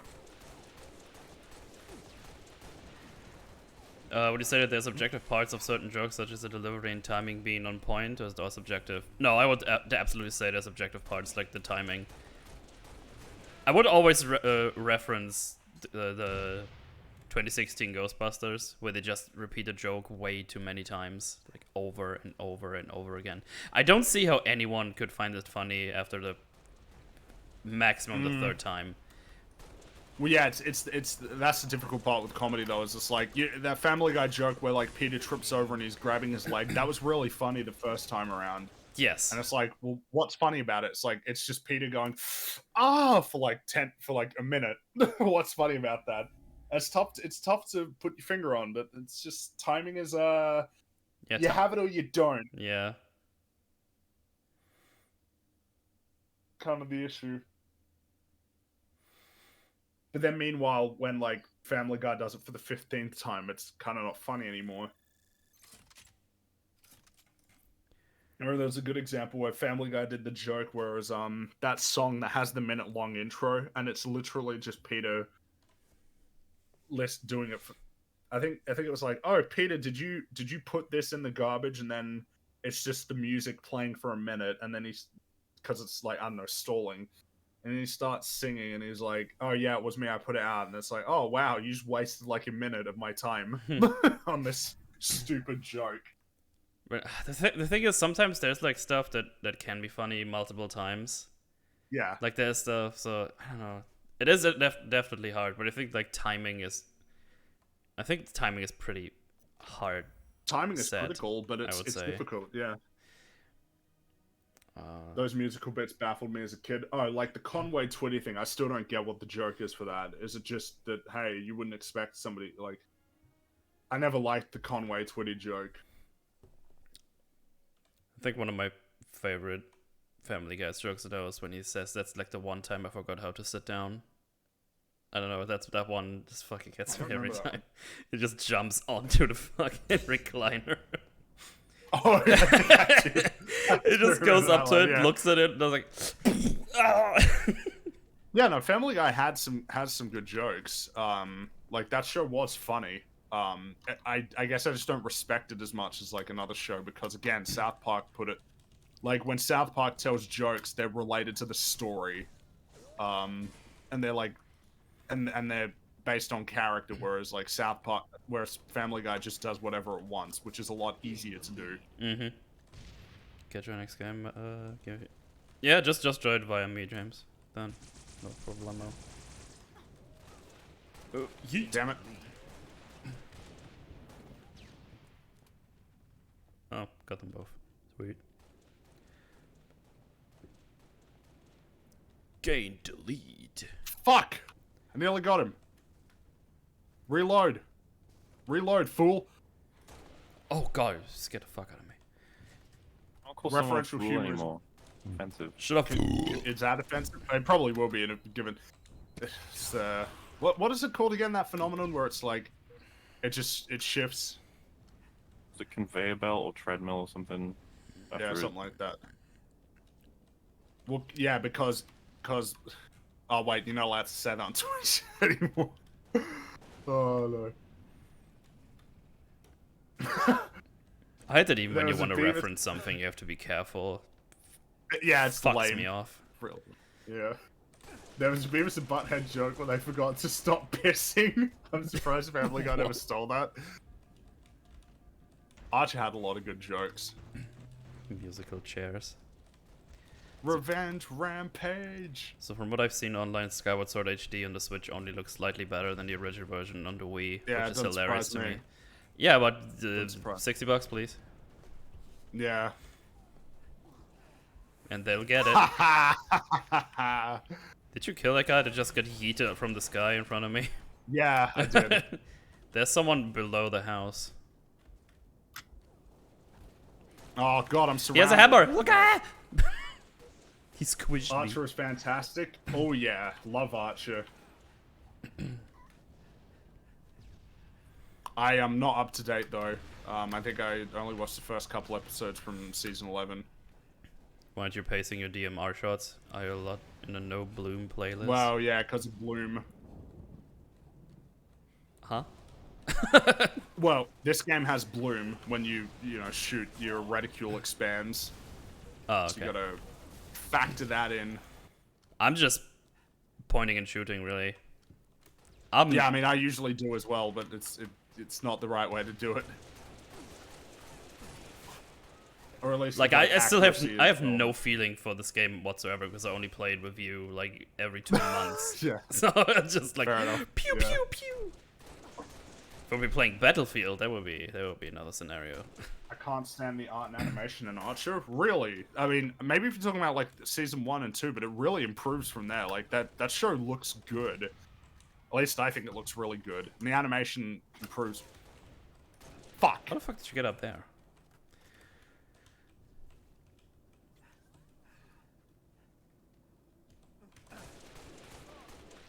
Got him. Yo, what up, my smack my face wiener man? Yeah, doing alright? Doing alright. You also thought Bojack was good. Ha, dab. I like how everybody keeps citing that one, but again, I would like to see your. It's gonna come Well, back. I know it keeps coming back, but I mean, again, I'd like to see other people's list of all their media takes, and we can compare notes on how many times we get it wrong. I mean, if all of us had our takes public since we started watching media, we would all have been wrong. But then about again, shit, the question is how consistently correct have people been in like the last year or 2 years or 3 years? Like how many people said Tomorrow War was actually okay? How many people said that and then run away from that take when it becomes clear that it's shit? But you can run away in silence because your takes aren't just out there and part of like what you do. The land of chat can change their mind on a whim every day, back and forth. Whereas We can't. Why no. is this so can't. baddy?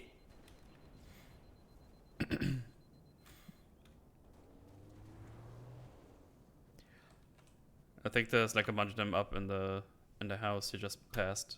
At least they were. I like how it's also worth nothing that like while we were watching the show, it was me who initiated the tearing down of that show. Like I didn't need to be prompted to like recognize the flaws as I was watching the show. Same with Wolf and Atlas. It was the same with exactly. Like, give us some credit, Jesus. No.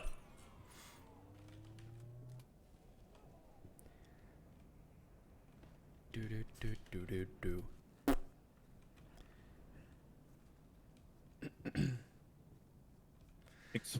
I have a reputation of like to watch the shows spoiler real ruin them. It's like it wasn't me. No, it wasn't. I rewatched it and then I watched it all back to back. Yeah, no worries.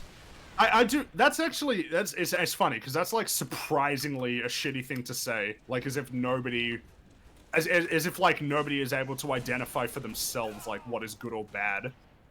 Wow, he sniped me while doing the jetpackings. Fuck, missed every Impressive. shot. Hey, that's my gimmick. Yeah. I'm sorry, alright?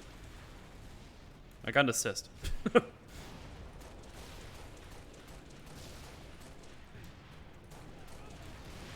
Got him. Oh my god. I ain't fucking hit him. And I stole a rocket launcher. Nice. Oh shit. Can't wait to not use it because I'm gonna get shot in the face. Shut up, Jay. Crash. Oh my god, the audio quality. Wait, That's not the correct Good. microphone. It seems like it sounds like it's not the correct microphone, yeah. think it's the correct microphone. You sound like you're in a giant echoey room, or on a Oh, well, to be laptop. fair, I am. Oh, okay, that might explain it then. But no, this is the normal room. I have to try very hard normally to not let it echo. But I'm definitely on the wrong microphone because I tapped it, and I know I'm on my webcam's microphone for reasons that I don't understand. I don't know why Discord has suddenly decided to switch. There were Windows updates, that's probably why. Yeah, I had Windows updates that messed everything up for me too. Jay, we were just talking about BoJack Horseman. BoJack Horseman? Well, we weren't really talking about BoJack Horseman specifically. It's just that anybody the idea who thinks of it's having good would be wrong right now. Or more so that like if you ever have like a media take that you eventually realize was wrong, that's like a blight almost. Hello? Ah. There we go. That That's sounds a little bit better. Well, I wonder is there a line to be drawn? So are you ever going to be like, let's listen to Angry Joe's take on this new movie? I think that it's a matter of like how often are you getting it wrong and for what reasons. Because the problem is like if somebody asked me, I guess the problem is like I fundamentally disagree with the observations that I had when I said that show was good. So I don't know, like what else am I meant to do other than that? Like I totally had the wrong perception of what that show was, and moreover, like it didn't. Yeah, I think a big thing is like how hard do you push back against the take that you had? Like how willing are you to even recognize like, what arguments you made were incorrect or something like that? So like and I guess how often do you get it wrong is probably another one too. How often and for what reasons? That's probably the big part of it. And how hard do you commit to the takes you're wrong on? Yes, absolutely. That's the big one.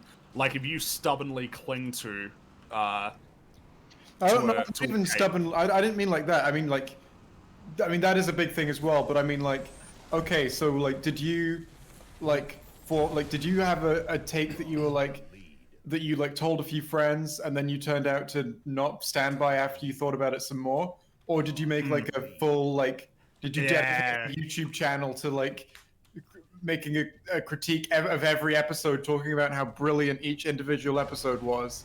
Like section of each episode. I think that's a good point because like legitimately I think a big part of what happened was I was just watching it critically when I rewatched it. I was like, all right, I want to like fully, like I'm paying full attention. I want to oh, I'm dead already.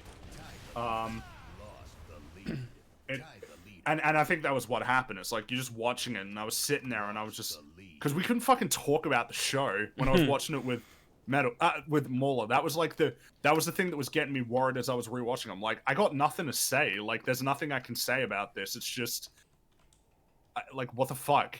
Whereas, I think about like stuff that I still think is great. It's like there's so much I can talk about with like Saving Private Ryan or like if I'm talking about The Simpsons or South Park or Breaking Bad. There's so much to talk about. Whereas BoJack is like, it did one of its tropes again. Yeah, kind of. Like, the big issue was we're just like, okay, next episode? Yeah, next episode. And it's like, fuck, I got nothing. Like, I'm not pulling anything from this.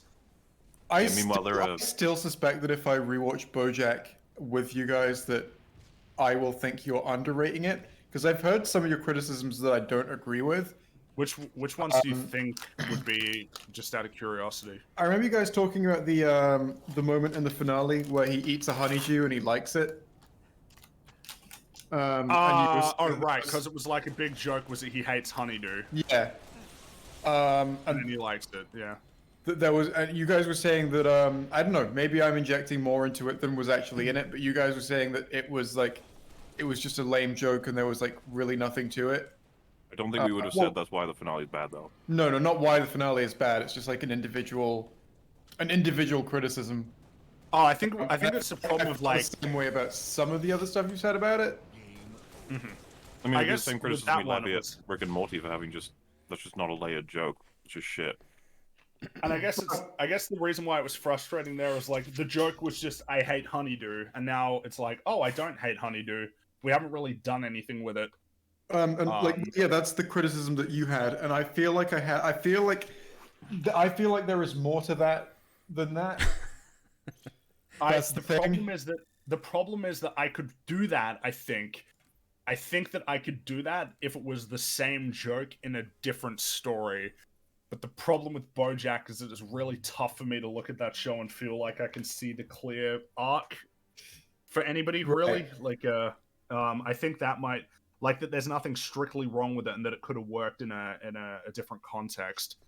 And of course, when it comes to stuff in the finale, it's like I think there are like much bigger issues than the honeydew thing. Because for me, like BoJack with the honeydew, like for him, it was clearly like a running joke. Like he didn't just hate honeydew; he was the guy who hated honeydew. You know, that was how he saw himself.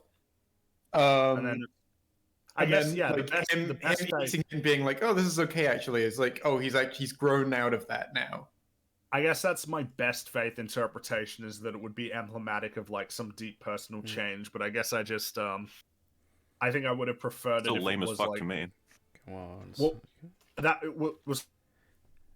Wait, you did join me before though, James. I nothing changed. I think. I thought we did that already. I'm confused because I don't have anyone here to add. Or why do I need to add you?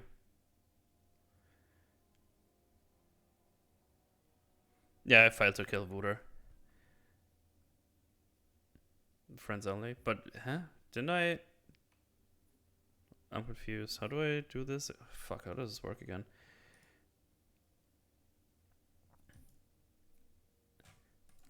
Find player? No.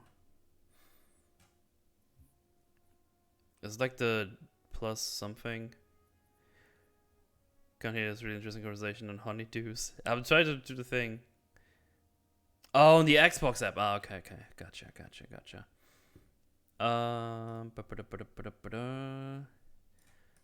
Then Socialheimers.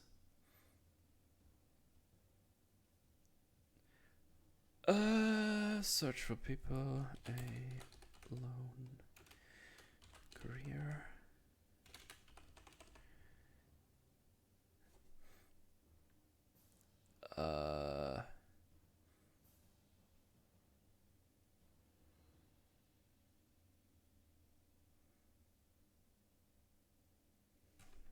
Wait, is it with the tisms?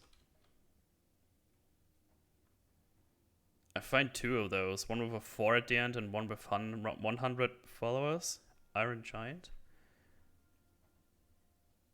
Like the Iron Giant or from the Iron Giant? Because it's only two things. Well, the other one is a football, so... Guessing that's a... Yeah, oh yeah, okay, now that's bigger, that makes more sense. Let's see. Wait, how... Oh, right, it's follow here, I guess. So now that should have done the trick. There we go. Of the deep thing rather than the deep thing itself, and I think it works fine at being that. The arc might be what lets it down if I rewatch it. Well, I mean, I mean, the problem with I think about BoJack is it's like the only character that I feel is really a character that has something is BoJack. I don't really feel. He's definitely my favorite character in that show, and I feel like that probably Fringy, explains move your why. mouse, please. Oh, right, idol, yeah. Because when I look at everybody else, it's like Princess. I think that's the thing, because when I watched it, I was fucking shocked by like how little these characters actually change or have things that happen to them. That was like my big surprise when I was rewatching it. It's like Princess Carolyn barely had anything. She was the next developed one after BoJack, and her arc was going from I'm a working girl who, you know, I've dedicated my whole life to this job. It's like having a relationship with a guy and then it falls apart like immediately, and then having a kid. I remember that being like basically what she had. Fucking Mr. Peanut Butter had like nothing at all. Yeah, Mr. Peanut Butter was just had nothing. Yeah. There's another metal in this game. Kill him. Cool. I love that the like even the finale knew to just sort of skip the bit with him. I guess that's really like for a show that has like 5 main characters, it's really awkward when like one of the main characters, the show itself, realizes they didn't do anything with him. Watching it, I never felt like when I watched it and thought it was brilliant. Where's my? I never even like thought that he was supposed to be a character I cared about. I thought that he was always just there to be like the character that other characters bounced off, you know? Which is I feel like there's no reason why that we can't have him be a character that we care about, I guess. Yeah. That's the thing. Oh, thank you for the donation, friend. Can't Also feel to see why we should be invested if he's just gonna be everyone's sort of punching bag or bouncing bag. Well, the idea would be that you're not invested in him, and you'd be invested in the it's other always characters. about what he does to people. There are so many dramatic stories that focus on his reaction to things, though, and how people have hurt him. Wow, that's a problem with BoJack. Like, it's a show. Is that is the issue with it? Is that like they do try to do stuff with him, like that is dramatic, and it just fucking like falls flat because it's an. Well, remember, she ruins his political life. And that's just she does, and there's that's right, because she's tweeting about all the fracking stuff, and then their house gets buried underground, and then the celebrities kill somebody, and there's no consequences. Sorry, I got distracted there. Can't sub to Patreon, so here's a tip. Instead, keep doing what you do. It's brought a lot of enjoyment in my night of drawing commissions. Yeah, thanks, man. That's I really appreciate it. Oh my god. Someone just sent me this. Uh-oh. Oh, fuck. Dude, I'm annihilating the whole team just now. Oh, yes you are. Yes you are. God damn. So yeah, I guess the go ahead. How did die? Got him. Nah. Thing, by the way. Six seasons of no laughing. Killtrocity. Oh, well, you know what though? There was one joke that I liked that like I actually like in that show. It was when they were on it was Filbert, the Filbert set, and BoJack throws his milkshake off the cliff and it hits the wall. I like that joke. That's fucking clever. I guess the problem is it's like I just wish we did more of that throughout the whole show. But we don't, because most of the jokes are fast-talking, rhymes and puns and like just really long run-on sentences. That's a large part of the comedy. Hey, see, the company is called like Toyota, Honda, like Amazon, AT&T, like Trader Joe's. Isn't that funny? Or like, oh, Hollywood stars and celebrities. What do they know? Do they know things? Let's find out. It's like, that's not a fucking joke. Yeah, that one's I remember that one off heart by 2. Wait. Yeah. I remember that one off by heart too. Yeah, that's what I mean. It's like, the only reason I remember is because I keep repeating it. Like, it's... Do they have like all the vehicles right now? Yes. They might, yes, yeah. do.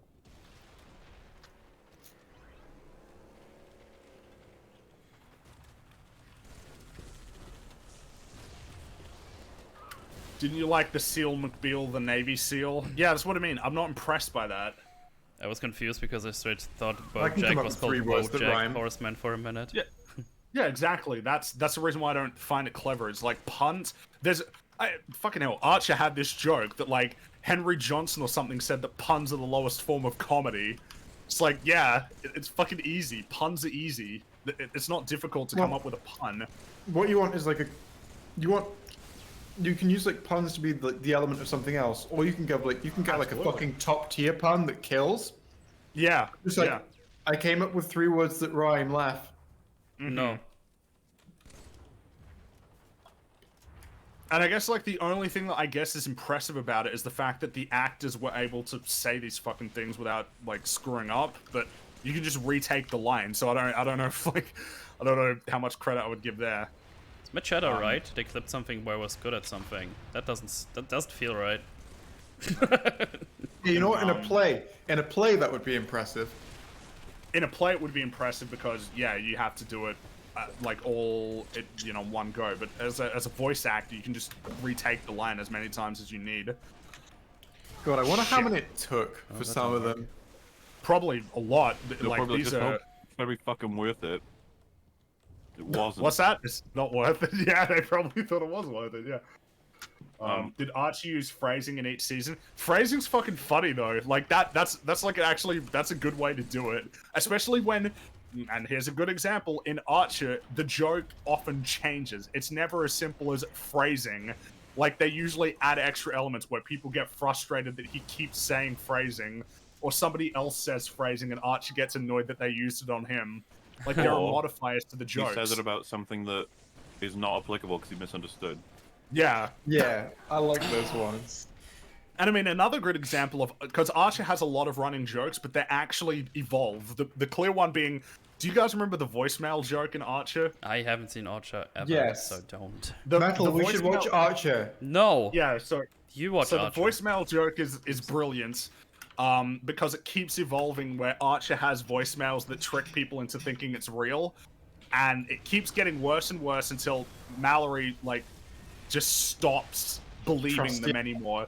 And then it all pays off with he calls them, and then they hear that he's getting attacked on the phone by like 10 dudes, and there's this massive fight that's happening, and they're all listening to it flat-faced while they're screaming like, please don't kill me, and having their bones broken. And then they just assumed that it was fake, but it was fucking real because it finally backfired on him. And I remember, I think... Some of his voicemails are really good to the point where they respond at first and then yes, they, they do. Gotcha.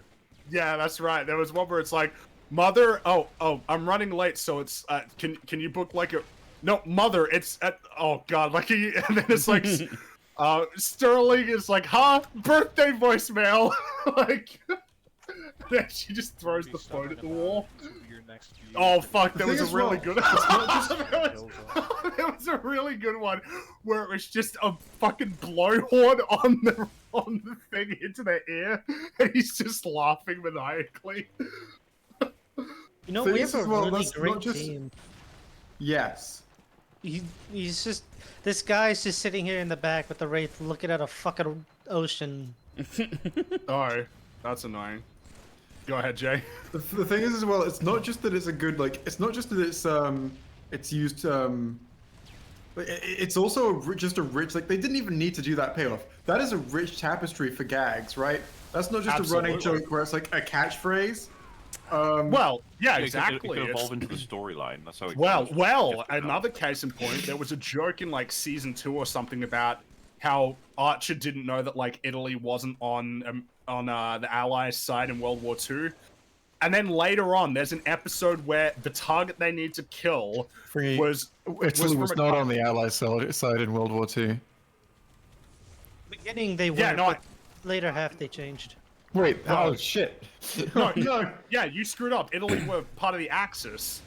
Yeah. Mussolini was a fascist. Well, yeah, exactly. That's what I was saying. Yeah, that's what I said. That the joke was that Archer didn't realize that Italy weren't on the side of the Allies. He didn't know that. Oh, I thought you said were, and I was like, Fringy. No, and then yeah. So, but anyway, the joke was that in like the next season there was an episode where all that Archer knew about the target was that they were part of the Axis, like the country that they were from, and I think the three people were a Japanese woman and like a German guy and an Italian, I think, or something like that. And then it later is revealed that he believes that the tour guide who was Irish and Canadian was the target because he thought he was an Axis power, that like Ireland were part of the Axis. Because he just doesn't know anything about World War II, clearly. It's just like, that's a really funny way to pay off a joke that you set up one season ago. To have like a whole episode be about how Archer doesn't know shit about World War II. My favorite thing about that is just the fact that Archer somehow learned the only information that he retained was that not the country, not the specific country, not something that anyone would possibly have told him. This is something that he thought, and he remembered his thought. Exactly. It's really funny. Like, no one, because like, it's just so explicit from, it's so clear from just what you see that he knows, the only thing he knows about the target is that they were from a country that was an Axis power in World War II. Yeah, and then he gets it wrong anyway, because the guy that he thinks is Irish, he's Canadian. He's not even Irish. And even if he was Irish, it still isn't correct. It's wrong on multiple levels. It's just really funny. Archer is great. Watch out. I'm Archer is- doing a Archer video is- on Archer at some point. I think I would like to do a video on Archer at some point. Yeah. No, that's my idea. I'll That's do it. your idea, Fine, right? I'll do it. Thing. It's fine, I'll do it. We can talk for a while about how well crafted a lot of the comedy in Archer is. I cannot do that for BoJack. I never could. Mm-hmm. I can't do it Yeah. for Archer because I haven't seen it. Mm-hmm. And you can do the same for like Simpsons and South Park and Rick and Morty. It's like, what's the Simpsons of our time? Is it Rick and Morty? What's that, sorry? What is the Simpsons of our time? Like the I don't know that there is anything quite like The Simpsons. Rick and Morty is a different thing in terms of Isn't like, just the influential cartoon, I think- guess.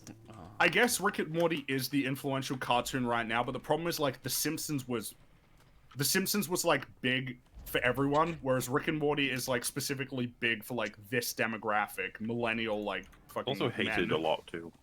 And also, yeah, a lot of people hate it, whereas the people who hated The Simpsons were like Christians, conservative Christians and stuff, like people who didn't, not like the same audience that it would appeal to. Whereas there are a lot of people who probably would like Rick and Morty but hate it just because of the popular culture stuff. Like, Rick and Morty is worse. Dude, Rick and Morty is like really funny. It had the one only bad reason- episode. Come on. Yeah, one bad episode Yeah, so far. Simpsons is has a good. lot more bad episodes than that, I'm afraid. Well, so what I was gonna say is that the problem is like if we're comparing the golden age of Simpsons to the Rick and Morty right now, it's almost not fair because The Simpsons beats it out by virtue of just having a higher quantity of really great episodes. But like, if Rick and Morty has like another 50 episodes and this level of quality, like at that point, it's going to be really tough to say which one's better. Are there any bad? If we take- Are there any just like straight up bad episodes from the golden era of The Simpsons where it was like, whoops, and then they did better next week? There, usually, no, there are not many. Like, I said any.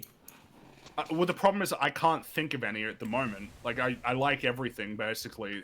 Because usually people cite, like, the first bad episode was the Armin Tamzarian episode, and that was, like, season 8 or 9. At least, like, the first bad episodes in terms of, like, meaningful consequences for characters and stuff. Yeah. And because otherwise, like, I really like... And you know, that episode still has funny moments in it. I definitely don't like it as much as the rest of them. But then you think about stuff like, yeah, it's tough. I can't really think about, I don't know what I would cite as a bad episode from the early. Maybe season 1 is a bit rough, but people typically refer to like season 2 onwards is like golden age. I have season 1 on DVD. Well, that's the very first episode. They get it's like They get it's a Santa's Christmas Little Helper. episode. Yeah. Yeah. And that's hilarious. I do like season 1 is quaint, but it definitely doesn't feel like the rest of the show. It Well- feels like its own thing almost. Well, it's just starting Proto out. Simpsons. That's, It is that's, proto Simpsons, yeah. that's a lot of shows, honestly. Let's say I feel would like say Rick that's and Morty specifically season 1 Buffy. feels, yeah, but I feel like season 1 and I feel like Futurama season 1 feels very much like the rest of the show. I think I Well, broke it. that came after Simpsons, right? Sure, So- but like Did you you know, if you we're talking guys about the idea of the first season. did you guys Yeah? leave the lobby? Because I think I No? Huh. Oh, it says I'm leaving matchmaking, huh? It says Yeah. for me too, because I So- think I clicked one too many times, but now it's just stuck. Alright. Ah, there we go. Oh, there we are. Okay. Yeah, MCC sucks, by the way. Yeah, I noticed. Pickle Rick is not bad. Yeah, I agree. Pickle Rick is I not agree. bad. And got and overexposed. Wait, Doppelgangers do you when we were saying that there's there's one bad episode of Rick and Morty, we did not mean Pickle Rick. Well, Yeah, no, no, so that's- the list here that's- is Pickle Rick, Sperm One, Captain Planetina, and Doppelgangers. So 3 out of 4 of those aren't bad. Like 3 out of 4 of those are. Pickle Which Rick is one's great. doppelgangers? Oh, I'm guessing decoys. Yeah, that's Oh, and what? They're decoys. saying the Decoys is- decoys episode is. I don't I've trust you. seen it getting hate. I've seen it getting hate. I don't Yeah. understand. People. Everyone's hating season 5 for no reason. The only Yeah. bad episode is the cum episode. Yeah. Which it pains me to say. Yeah, it pains me to say that the cum episode but it is, and Pickle Rick is not one of the worst episodes. Pickle Rick is great. It's not my Apparently- favorite. The only right. the only criticism that I've ever like been like, yeah, there's some, I guess there could be something to that. I've heard of Pickle Rick is that the character stuff at the end is too overt, but I it's think literally too a overt, therapy sure, session. yeah. No, I think that's the thing. I've come around on that because I used to be like, it's super overt and I don't like that, but it makes sense that instance would be overt because it's psychologist. Wait, yeah, Decoys is bad too. So what was Doppelgangers? And you're wrong. The Decoy episodes is amazing. Yeah, that episode is great. If you think the Decoys one is bad, I don't think I trust your Rick and Morty takes. That's all. Well, no, wait. What is your let standard them, for why it's bad? Let them hang themselves. Yeah. Let them say all the fucking talking points. I didn't like it because it didn't have stakes. It was repetitive. It wasn't creative. It didn't further the overall story of Rick and Morty. It's like, yeah, all great points. Yeah. It's not like, again, Citadel, everybody agrees that's like the best episode and it doesn't advance Big the Team story. Slayer? What? Well, it teases that it's going to advance the story. Why? But it doesn't advance anything to do with, it doesn't advance Rick or Morty specifically, which the Decoy episode doesn't do either. So yeah, but we've talked about this already. Oh wait, no. Some of the Yeah. criticism of the Decoy episode is that doesn't get applied to Total Recall. yeah, which everybody agrees is great. Yeah, Total Recall often gets cited as the best one. I mean, I think it's a strong Really good. contender. It's a really good episode. But again, this is why I get annoyed because people are like, oh, see, like there was a joke in this show about how fascist Morty just wanted classic Rick and Morty adventures and he couldn't even fucking tell you what he wanted. Like that feels like a really apt joke now because it feels that way with like a lot of Rick and Morty fans, where it's just like, hey, look, season 1 and 2 is great, and then they do like a classic Rick and Morty adventure and people don't fucking like it. But then they still go on and say season 1 and 2 are like awesome and the new ones suck. What can they do?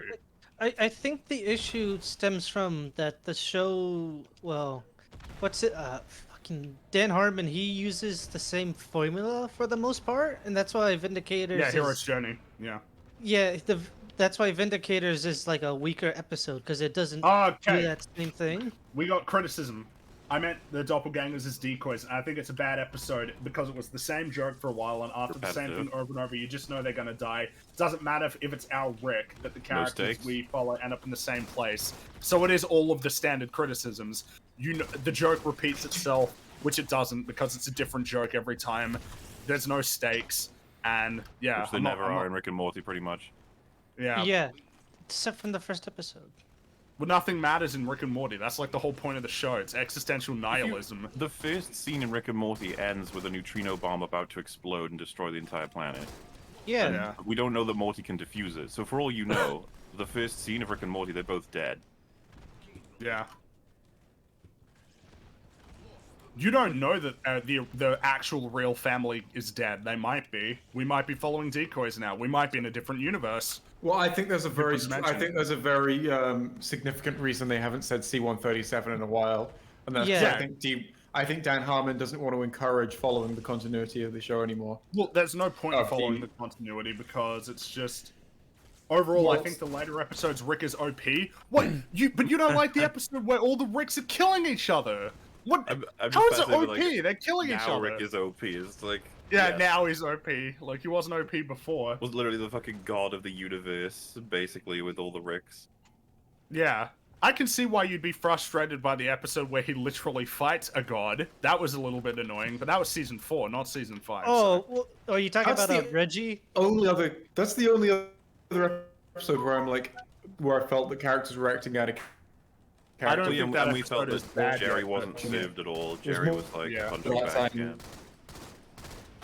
The doppelganger episode, the doppelganger episode made me fucking hate Jerry. Holy shit! I don't mean decoys. I mean by the time he fights the president. What? You mean the one where it's tough and he doesn't win strictly? That was a great episode too because it was the whole idea that like America. Yeah, he kind of does lose. At least he loses on a personal level. He doesn't lose the physical fight, but he loses the things that he wants. Absolutely, because he loses at the end of season 3. He literally admits to Jerry that Jerry won. That's the again.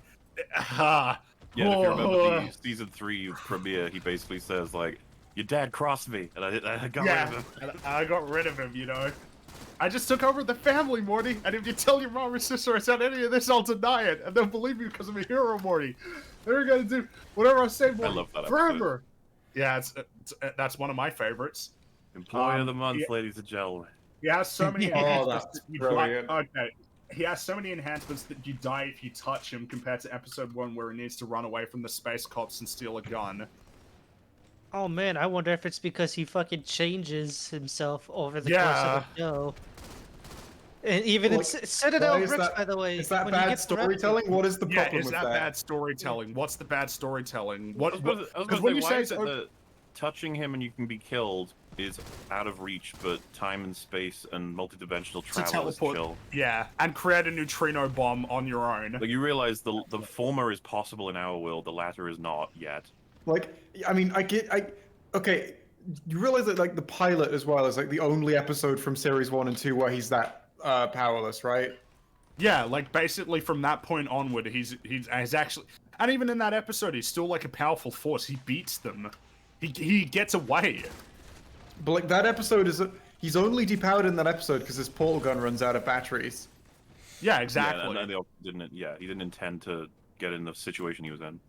And yeah, what's the problem here? That he improves his gadgets? Like, what's the problem? So and again, if you're gonna say he's overpowered, it's like, dude, we know that Rick can die and that he can't come back from death. Like, or at least like he can't cure death anyway.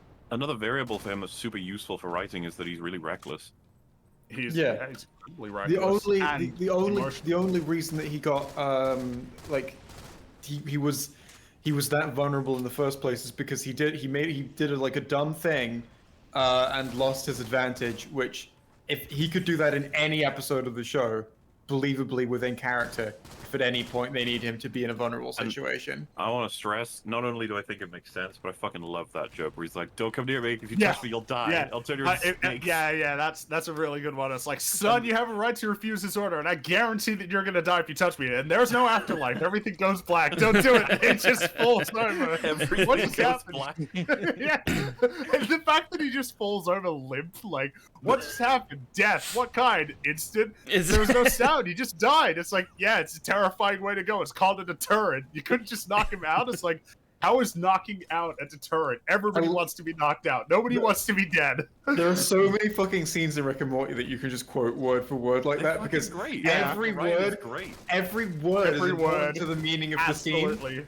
Every single So word. there's no way you can just like sort of forget the phrasing because it's I don't mean it's out of reach, but it's inconsistent. At no point do I know what he's capable of. When Mr. Seaman guy makes the cops attack him, I don't believe the cops can beat him up. What? What do you mean? Like, what are you talking about in terms of like the idea of what his tech is? So as in, it's never clear what Rick's abilities are when the show is trying to put him in danger. I would argue that that's something that the show needs to establish on a case-to-case basis, right? So if the show has not established what Rick can do, then it's not a high-stakes scene. But if the show ever wants a high-stakes scene, then like in the pilot, it's going to establish that Rick can't do certain things, right? Well, I guess the big thing I would assume is like, why do we assume that his out by the bird? And also, why do we assume that all of his tech is available all the time in every? Well, no, that's the criticism. You're right. His shit was he's taken out by the bird. No, that's the criticism, is that we can't tell what tech he has available to him when. So when he got beaten up by the cops, he had all of his tech ripped out of him. So it's actually very consistent. That's a great example that you brought up. Yeah, thanks. There's also the episode where he what's it called? It's the first one when it's him and Jerry. He gets the fucking Rick and Jerry adventure. Yeah, where he gets the Whirly Dirly conspiracy. Yeah, where he gets neuralized right before he gets on the transport. Oh yeah, that's right. That's right. And then Brain Hurdy. Are you about to have a controversial thought? Oh, that joke about that joke. Fuck, the one where he's like the synaptic dampener wears off, and then he has this massive cannon, and it just shoots a fucking plunge in to grab his gun and shoots him in the head. I love how great fucking joke. wimpily he grabs at the gun as Yeah, well. he kind Yeah. of floopily grabs it. It's really good. I don't Wait, know. It's what almost like word it's a in what good show or episode? something. So, you said that Floopy Land. so in reference to this one with Nimbus, you said I don't believe that Rick would get beaten up by the cops, but earlier in that episode he had all of his tech ripped out of him by the future world with the dogs and like that giant God. cannon thing. I might have mistaken bird for bird phoenix person, but he had all his tech ripped out, so that's why he got beaten up by the cops.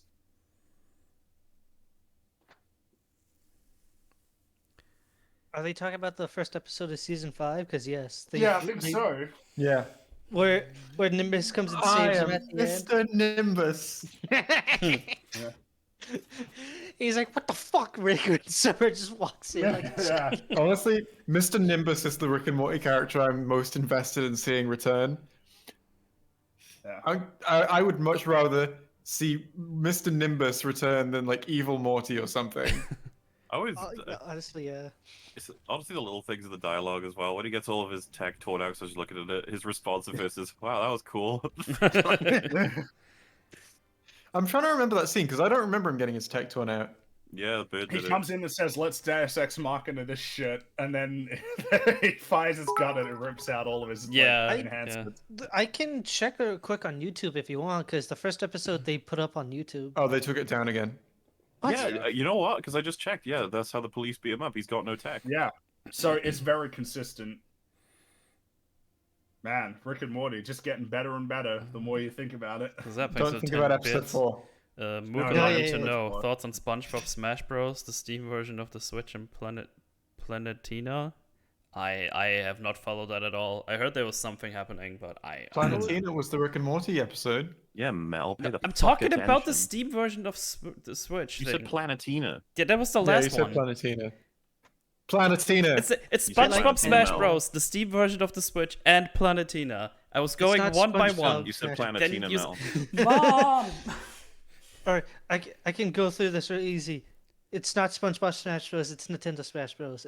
It's gonna be janky as fuck. I almost guarantee it. Like most. You mean fighting games. Nickelodeon Smash Brothers, right? Or is Nickelodeon. I'm sorry. What did I say? that- You said Nintendo, which is just Nickelodeon. Smash Brothers. Yeah, that's whatever. Yeah, it's Nickelodeon Smash Bros. That's what it is. I Oh, don't remember the jeez. second thing, and now back to Planetina because that's what we care about. That was a good episode. I am an individual. I represent no group. And then he gets That killed by killed me. That fucking seals. joke was killing Yeah. me. I love those are his last words. Yeah. It's Well, such- and also being eaten by baby seals. Baby seals. It's just like they're so fucking good with their meta Got a humor. double kill. 'Cause Yeah. everyone's getting killed because of the side they follow. They're just like, I am an individual, but I'm still attacking Oh, you. dude, the way he just murders every. What the hell is this guy doing? Are you Yeah, sure? like, like biting off the guy's finger and just setting him on fire, and then like, So- hey, so I got the order an pizza, extra Italian. large, yeah, Extra large. Extra crispy. Oh, that shit was. Oh, it's really fucked up. yeah. Oh, fuck off. I No. thought Morty's character was crappy at the end of the Planetina episode. What do you mean? What does that mean? What was You wrong found with it it? crappy. Specifically, what was Oh, the wrong? Steam Yeah. version of Switch looked What? kind of cool. Are you? What? Do you hate Morty being happy? You fuck. Well, I guess being sad, right? Because he's sad because he had to. Well, break he's up sad with at the end, but he's Planetina. like, but he's happy. Morty has Well, a I lot guess of I just- I need to events know in the what- story yeah. that are dictated by the fact that he is how young he is. He's Yeah. super emotional. He's and 14. Yeah, he's super emotional, and that's what drives his character when he does things. Yeah. You know, like murder the Planetina kids. Emotional and horny. That's Yes. Yeah. Hmm. Well, yeah, the horse semen machine, like it, that makes sense to me. Oh yeah, then he says this. Who said it? It was Dan Harmon who said it was the biggest contrivance in the show. That he. Well, it didn't need to be one. That's the awkward part. Yeah. Like if We Rick was fixed playing a it. trick on Morty, yeah, then it's not a contrivance. yeah. Horsecam episode bad. just, the horse just come say, out. Could have been great. The only, Yeah, I think just the being only fucked joke up I in the laughed at in that episode is when he was about to get killed, and Rick just asked, "How was it?" Excellent. Wait, I don't. Wait, I remember that, but I don't remember that. What was the? It's when they get caught by the sperm. Yeah, it's right then- before they put Morty on the machine. Yeah, right before they put him on the machine. No. Oh no! I don't think he should have broken up with Planetina for killing some people compared to what he and Rick do. I'm okay with it being the end result, but Morty has killed so many people that it feels hypocritical. The whole point of the show was that he thought that he had found somebody whom he could like, who wasn't part of this crazy world where like all of these people get killed all the time and everything is awful. That's the point. That was what he was looking for. Not only that, when Morty kills, he tries to have it be justified. He's usually doing it out of self-defense. Yeah, it's Like it's I think we justified. forget. Even Rick, like He goes nuts in the Purge episode. even fucking does go Rick nuts, doesn't. That's also Even Purge. fucking Rick doesn't like just. I don't think he does like. Does he like ideologically slaughter people who are like not running away usually. from him? He's usually pragmatic. Yeah. But I mean, as like in that episode, it's like, oh well, you know, Morty killed those people. It's like, well, wasn't the fire guy about to set him on fire? Like, Yeah. I feel like Threatening that's to pretty. torture him. The fire guy Yeah. specifically was, we need to get you out of the way so we He does can kill of all of the course. other. No. He But kills. they- He kills other but people they to didn't- free Planetina. Yeah, but they've enslaved her, as far as he's Yeah, concerned. exactly. Yeah, and There's he a question. uses. They're using Planetina for corporate stuff, and Rick, oh man, I'm getting really frustrated because you sound like Rick lets 2 planets die. It's like, but the whole point is that Morty was looking for somebody who wasn't fucking Rick. Like, Oh, it's not so- specifically that it was Planetina. It's not that, like, he specifically has a problem with the fact that she killed people. It was the fact that he was Like- looking for somebody who wasn't that kind of person. Rick and Morty's like relationship is not functional. Yeah, it's a it's dysfunctional Morty- relationship. If Morty like looking for a partner and going, oh, this stuff is all okay, because Yeah, I'm doing good, Fatty. How are you? he would not find a good partner by doing that. Now that might be, he should probably be moving away from Rick as well, but But he's a 14-year-old kid. Yeah. And fucking Rick lives with him, and Rick is a very he is a, he's a powerful agent in this world. I guess the problem is, like, you're saying it's out of character, but it's literally not. It's in character. It's totally in character. not only that, the reason Rick lets those 2 planets die is because the whole point is those 3 planets are gonna die anyways. like, Plus the of whole them idea aren't that, like, savable. Rick could have saved them, but he didn't want to, because that's the kind of person he is. Yeah, 2 of them he probably could have saved them, but I would argue they were unsavable more than likely, because one was supernova to a dying sun, and the other one was a. yeah, I don't see how you save that. To be fair, Unless the you- other well, and yeah, the other one, yeah. the second one was a black hole. And then the the third third one one was was a a- meteorite. You're right. Yeah, Yeah. which is fucking completely different Brought from that up. the other ones. That's oh These are- shit! I did. let's go with like a less extreme example than killing people, right? Let's say like your dad is a guy who just like he gets home and like sometimes he just shits everywhere in your house, right? Sounds like my dad. And like you've learned to cope with this. You've learned to go, fuck's sake, Dad, you've shit everywhere, and then you clean up. And it's like, this isn't because he has some kind of like problem, by the way. It's just something he does. He's not like incontinent. He just shits everywhere, right? You live with that. You live with him. He's your dad. You love him, but you wish he wouldn't shit everywhere. That does not mean that you're a hypocrite. If you meet someone and you're like, oh, this relationship's going pretty well, and then you And then go they into shit their on the home floor. and they just shit on the floor, and you're like, nah, you're not a hypocrite for going, nah, thanks. Yeah, exactly. It's yeah, that's a pretty good analogy, I would say. Yeah, I would argue that Rick and Morty, the whole premise with Rick and Morty is basically Monster of the Week, except it's not a Kind monster. of, yeah. Wacky. It's just wacky adventure. I mean, scenario of the week, I think. is Adventure of more- the week. Yeah, it's the adventure of the week. yeah. Oh, Science adventure. It's just, and some people are like, no, we want. It's funny because I think people, with a lot of shows these days, like we don't want adventure of the week. They want like a run through. We want our long overarching stories, but Yeah, not and everything needs to be and- that.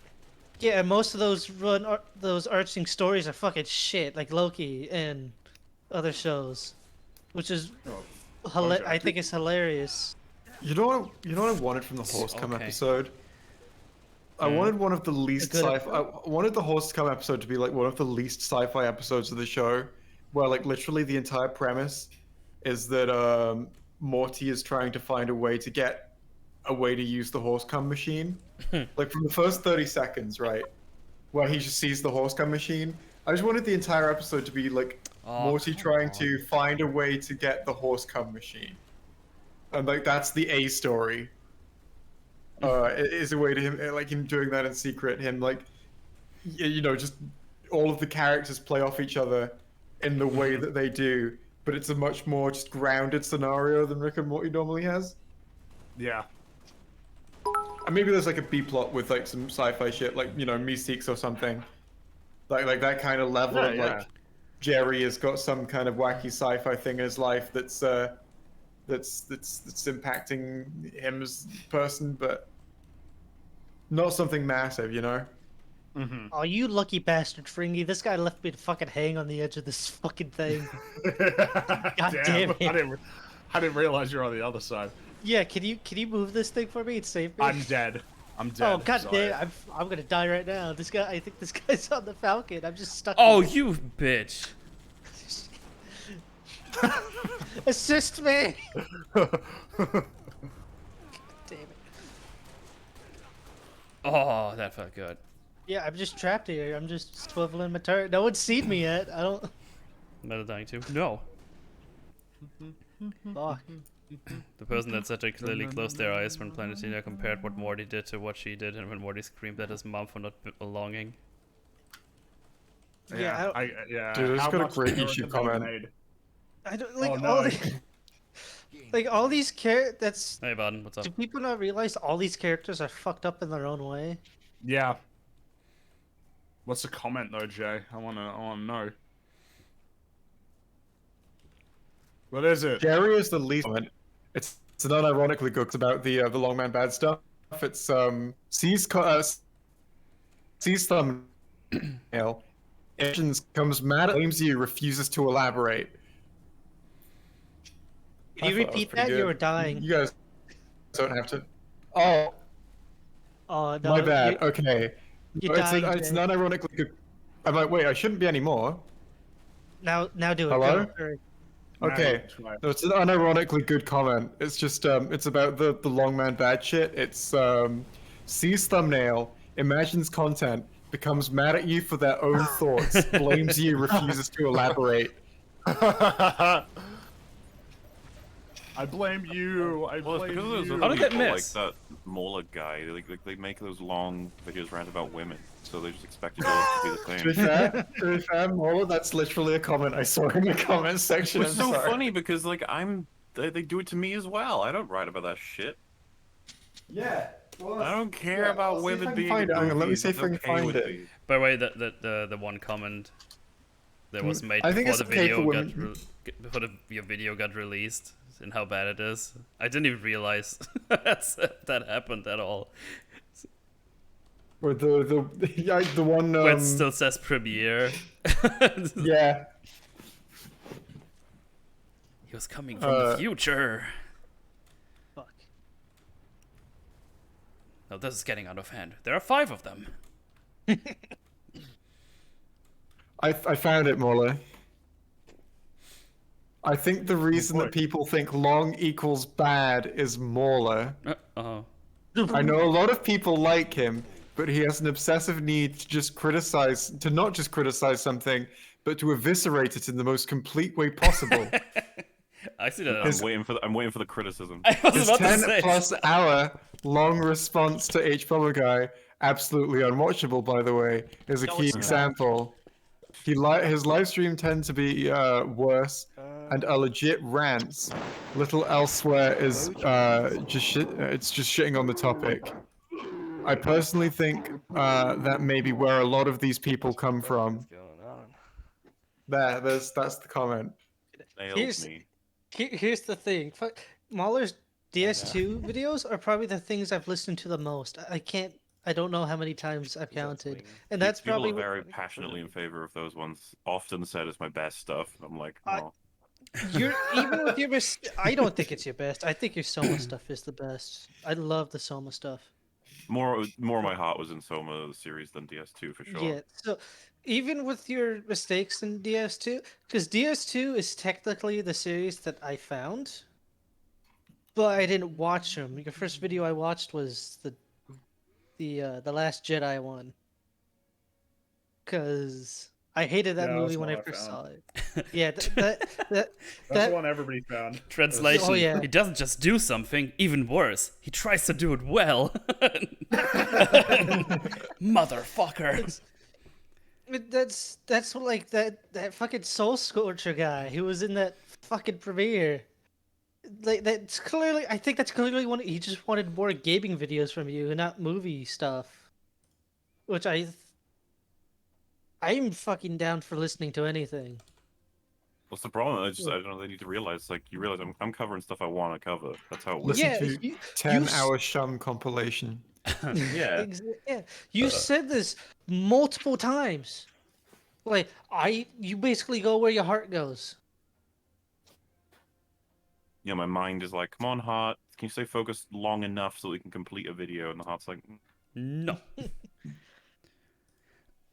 And that's probably why you don't announce what you're working on anymore. Like you didn't announce you were working Nope. on The Father whatsoever. The last thing I believe you acknowledged was The Boys. yeah. Which And the Snyder Cut and the Father, I think I said that they're coming out like when they were completed. So tomorrow. Gotcha. The thing I'm working on right now, I'm probably going to do the same thing. Once it's completed and has a set date to come out, I'll be like, yeah, that exists and it's coming. Oh, you mean the common bro? What's funny because I'm pretty sure Fringy, Mel, and Jay all know what I'm making right now. yeah, I Well, don't. and, Cum yeah. yums. And I'd be working on some stuff too. So Yeah, I'm pretty sure Rags is the one that started this, by the way. Every time we'd finish an EFAP, we'd do an update of what our projects are, and he eventually was just like, I'm working on things. And then I was like, you know what? That's fucking genius. Yeah. it is really clever. Yeah, it's a really good idea. You lose nothing by saying nothing, but you stand to lose. Like you're penalized for telling people what you're working on. If you just say I'm working, then that's. See, here's the thing. At this point, I've never got backlash for saying I'm working on something and then like not finishing or whatever. So Do I'm you run good a to keep. weekly 12-hour podcast? No. Where you get people asking you questions directly, saying stuff Oh, like, you wanna "Hey, keep- you're not yeah. working." Oh, fuck it. Oh, that is really. Oh, Dude, oh. my fan base is more normal than yours. Yeah, dude. You say as that a with viewer, way too much confidence. Because as I'm about to horrify everyone with this, because I'm admittedly not really friends with most of you. Maybe Metal at best. I don't know if he considers me that. As a viewer, I'm there for not fucking anything specifically. I'm there for the content, whatever it may be. So if he says he's got to stop working on something, I'm like, that's all right. I just gotta wait for the next thing. Well, it annoys me. I just gotta wait for it. I have no power over this. Well, and I guess that would be the core thing, right? Is like as long as something's being made, like surely Yeah. that's all Well, you need, yeah. right? What they lose now is hype trains. Instead, they get surprises, which I think is a good enough trade. Yeah. yeah, and people are so entitled. Like people who don't spend yeah. money whatsoever, they're like so entitled. Like, why aren't you working on this? Like you're supposed to. I'm like, Well, I what the think that's the awkward part when you do like the thing, like the well, any creative enterprise is like there's almost an expectation that you should be working all the time, like 100% of the time.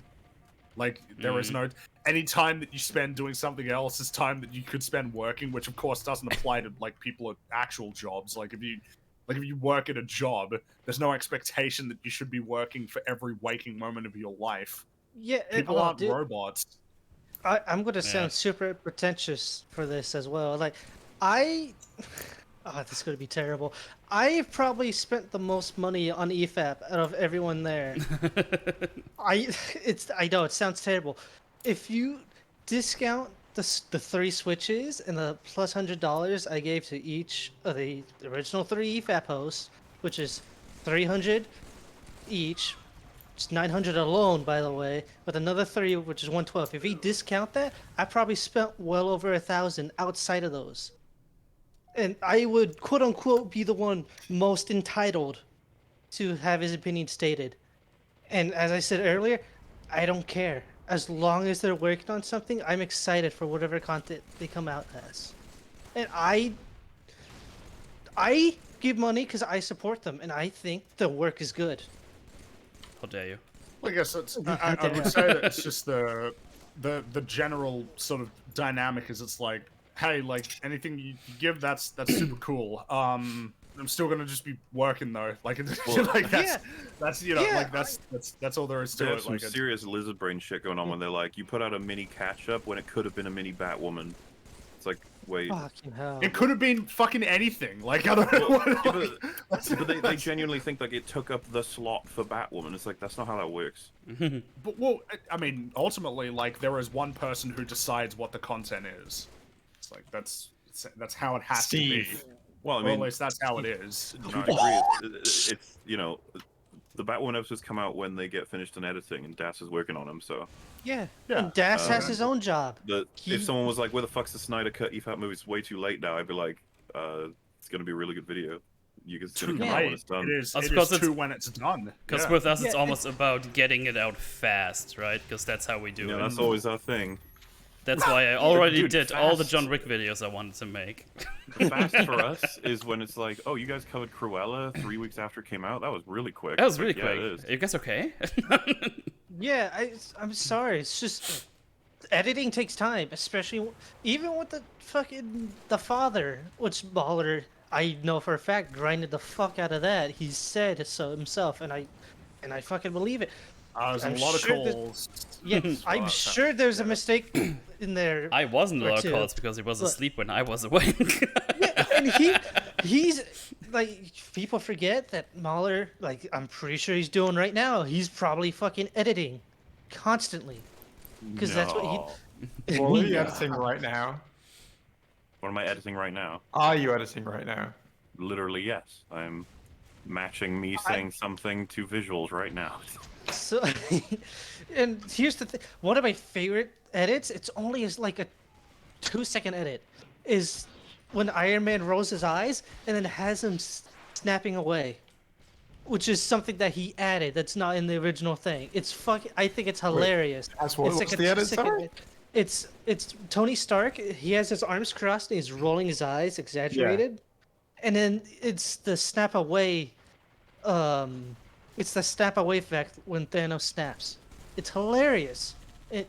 I get you. I get what you mean. That shit probably took him 30 minutes to do. It's hilarious. And people don't appreciate that hard effort. It's fucking bullshit. One of my favorite guess- edits is when I managed to get the Finn and Rose scene kissing into the recordings that Obi-Wan is watching in episode 3, and he says, "I can't watch anymore." That was Yeah, I remember that. I was very happy Yeah. with that one. Well, I think there's one thing that is important to not undersell. Writing is tough.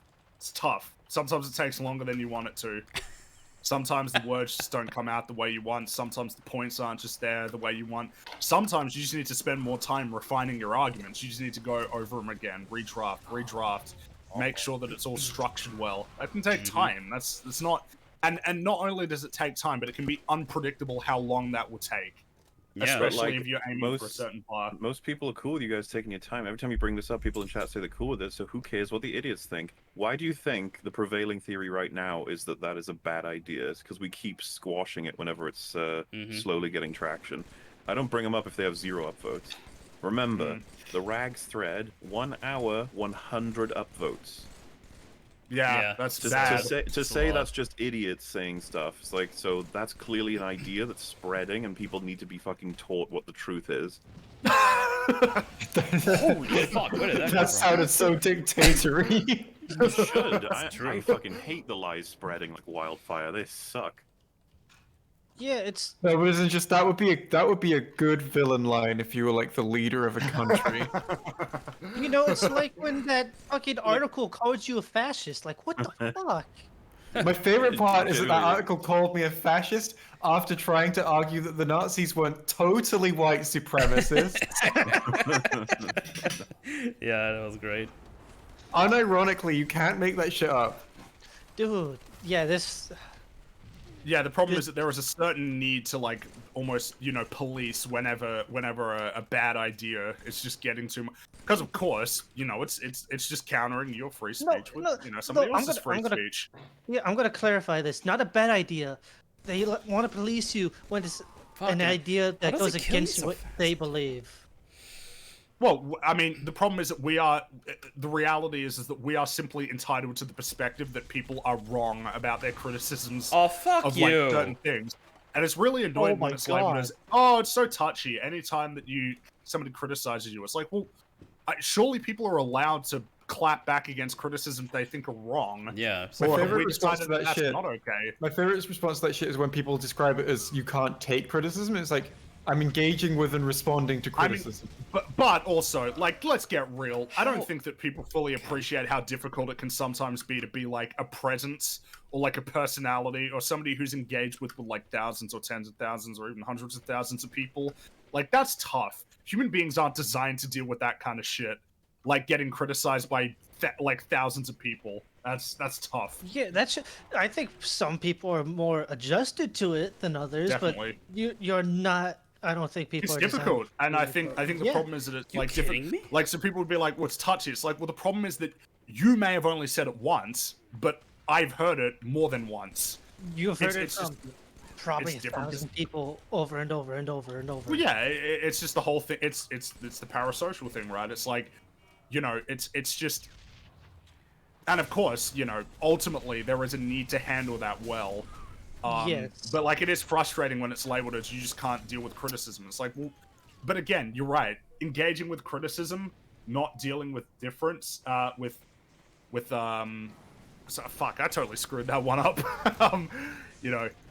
Engaging with criticism is considered not like being able to handle criticism. Oh, okay. This is not my favorite thing is this match sucks. I once terrible. I once saw a tweet that effectively said, "You're one of the worst people on the platform." And just to be clear, the platform being talked about here was Twitter. I mean, you're pretty bad. Come on. I can't remember what I said in response, but I was just like, I was just like, if it's not whatever. come, then it's not worth responding. I clapped back to it and just sort of like I think I had some sort of argument in there, as in like, oh, loads of people can do this and they're fine, but when I do something not as bad, I'm suddenly the worst person on Twitter, right? And that shit got someone saying, well, you just can't take criticism. Like, what the fuck was the criticism? You just called me a bad person. How am I supposed to take that? What? Yeah, I'm sorry, the but worst person even. This fucking generation of people are shitty, hypocritical pieces of shit. Well, yeah, it's literally like it's beyond parody at the point where you can get shit like "fuck you, you're an idiot." Fuck you, you're an idiot. Wow, you really can't take criticism, can you? Wow, you're a racist, homophobic piece of shit. I mean, it's a super awkward part about society right now. It's just, I don't know. Yeah. Wait, is James not buying a Switch for EFIP's newest host, or just happens to be a minority? During work today, what's his name? Thunder S. He added me. It's like, oh, which version of the Steam pad are you buying for everyone? I'm like, fuck, I better start saving up now. No. I'm sorry, but actually, Waller is the only non-minority EFAP host in history. So I could be gay at any moment if I choose to be. That's how it works. Okay, hold on. I'm just curious as to why though. I get trying to counter a popular opinion. No. Go for the other one first. Oh yeah, sorry. Can you read those actually? Because I've scrolled away. Is this not conflating two different things a bit? Setting the record straight on things like the rags thread versus not giving updates on works in progress because people are pricks about where is my content. So we did the exact same thing with a comment on the Super Chat catch-up that was getting upvotes and people saying, yeah, they do these for money, and why would they do content? Mm-hmm. So we've set this like this the same thing every time. And if you let a perspective on Rags where he's like one of the worst hosts, he's not contributing anything, anything, it just gets and here worse. are 10 points as to why, and you knock down all 10. Instead of people reading them and going, point 1 and 2 weren't very good, but the rest, yeah, I can kind of see that. And someone else goes, points 1 and 2 were like really good, but the rest weren't. But I can kind of see, and then mix and match and stuff. It festers, negativity festers like crazy. So I want to cut it off at the root. It's just like, no, fuck you, this is wrong. And yeah, we did 3 catch-ups in a row because Rags was on a holiday of sorts, and we'd gone further than we needed to with the EFAP episodes, and people fucking lost their minds really quickly. When all of them were filled with discussion, which is what they all are, it's almost like they have this mental disability where if they don't see us responding to a video, then it's not content. Which is fucking annoying. It's really annoying. Dude, those people who fucking are like, why do you even respond to super chats? What the fuck is wrong with you? Mahler has said several times he wants to respect. You the gotta people be who super chat. fucking. He wants to respect. Yeah, no, I know, Metal. Mahler has said multiple times he wants to respect the people who super chat. He wants to respect their time and their money. And obviously, some people. Oh my god, that's impossible. Some people just. Sometimes they get their money's worth. Sometimes arguably more than they should. Sometimes, but it's more content. Like, what's the problem? Well, you're doing that. You're not doing content because there isn't any other day in the week. Yes, because You're doing content. I was about to say right there. There's all the time that you do something, you could do something else. It's like Swiss cheese. The more content, the less content. We reduced the criticism from the EFAP movies guy down to I don't work on them. I simply proof them and then approve them. And I watched the. Am I allowed to watch the film? Is that going too far in terms of using my time wrong? Yeah. Oh, thanks for the resub, by the way, just from earlier. Add an optional message for Fringy. Oh. Yeah, and here's the thing too. The super chats, they can contain. They can contain corrections or something. They can contain a useful edit. Shit. Whoa! Where did you come from? They contain and clarifications on previous points we've made. They contain clarifications. They contain corrections. They contain useful informative tidbits. They contain. Oh, maybe you forgot. Because I've noticed that sometimes when you're talking about something in a piece of media, you would skip over something important that happened. For like in Army of the Dead, for example, when the president is talking about how he wanted to nuke the city on the 4th of July because it would be pretty cool.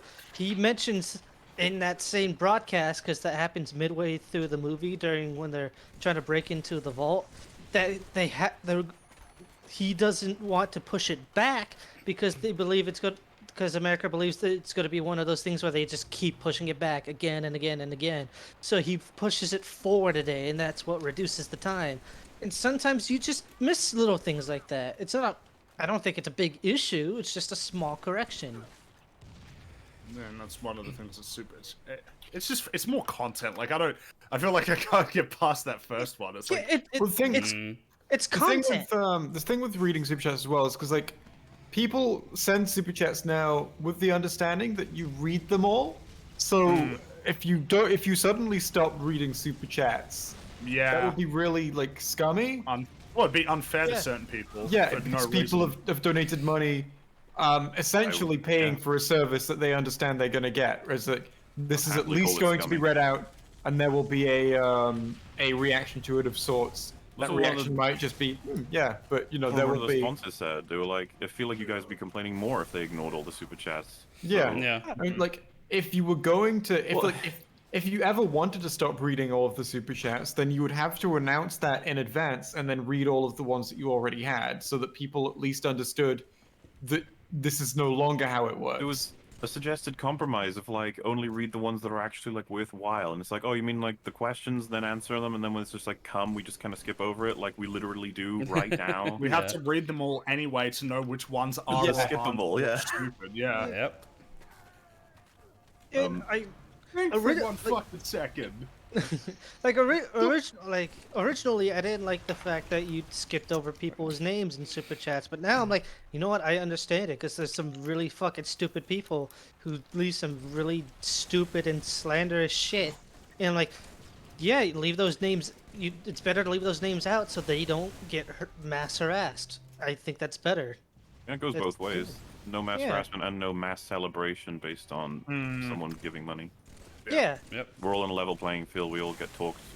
You say what you wanted to say. We respond to it. Which sometimes feel like that's my fault because I just donated so many 100s consistent. Well, it's the whole reason why there isn't an EFAP Patreon that says if you pay 100, you get to be a guest. Yeah.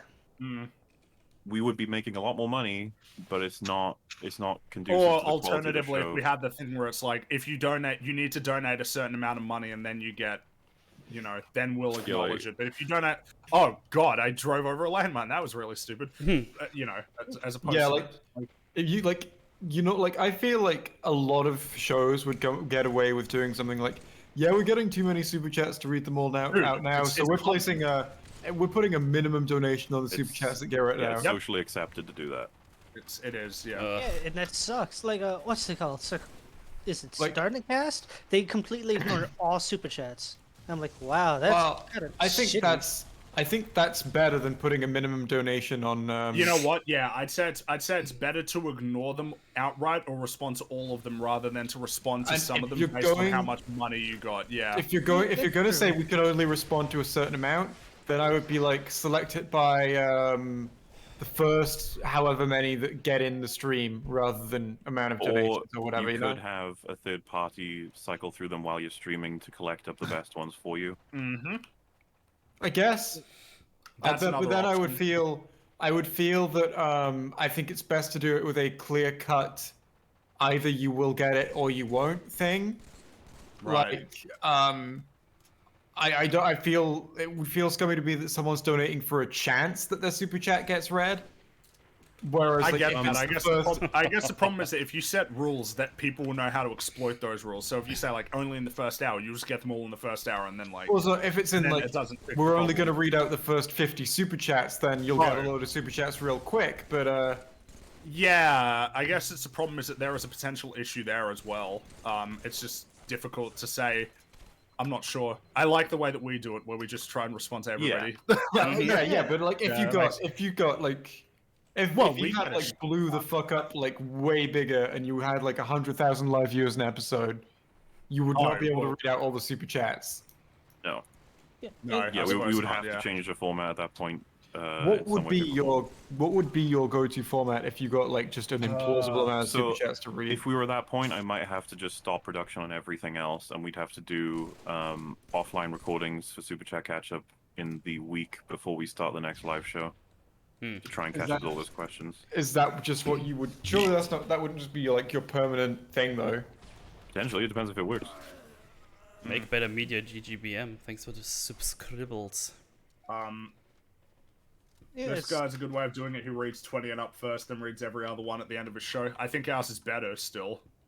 yeah, it's There is no bias based on how much is given. I feel like that's I feel like there's no way to argue against that being like the best way to do it, at least in terms of fairness to the audience. I'm confused why they suggested that that's a good system. Why is Yeah, that a good didn't we system? just say like a minute ago that it's bad to like discriminate, you know, in terms Yeah. of like the treatment based on how much money is given? All you've done, instead of reading them chronologically, is tell your audience to pay you more.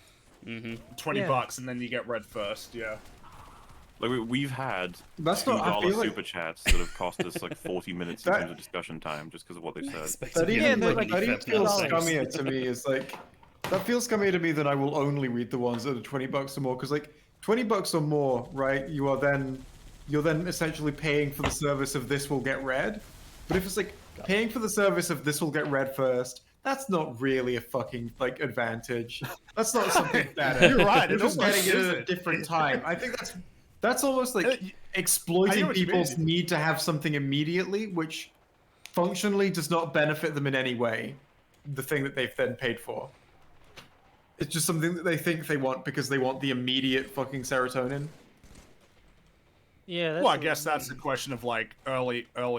Is that like more of a subject of like early? I guess it's different because it's not like early access. It's more like priority access. It's like Yeah. speedy boarding for a plane. Yeah. Can you just clarify for me, like, what is the benefit compared to chronological with that system they just suggested? How it's exactly the same in terms of getting through the messages, except it's unfair to people who don't pay as much. Yeah. Fuck.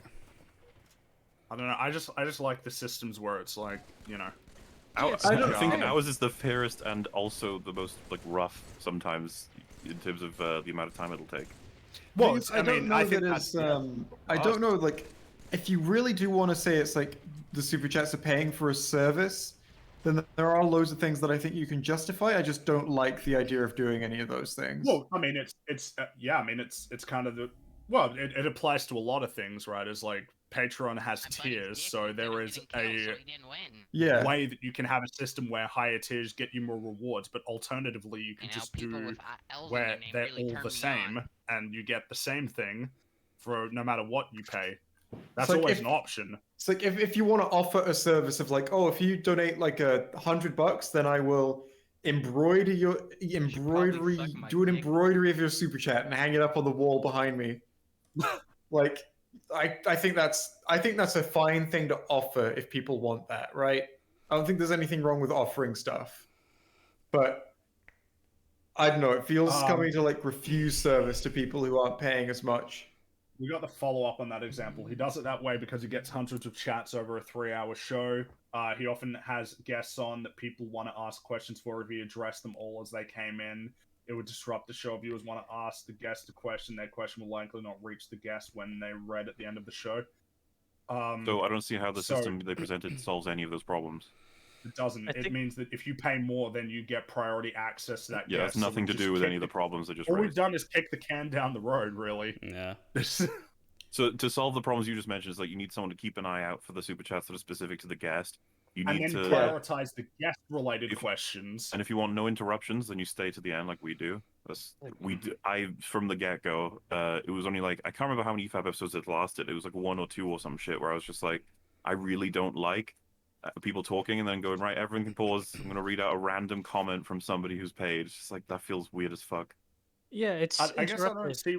Yeah, I don't see what the problem would be with having the system where no matter what you pay, if the question is specifically for that person, you prioritize those in order to get them to that person.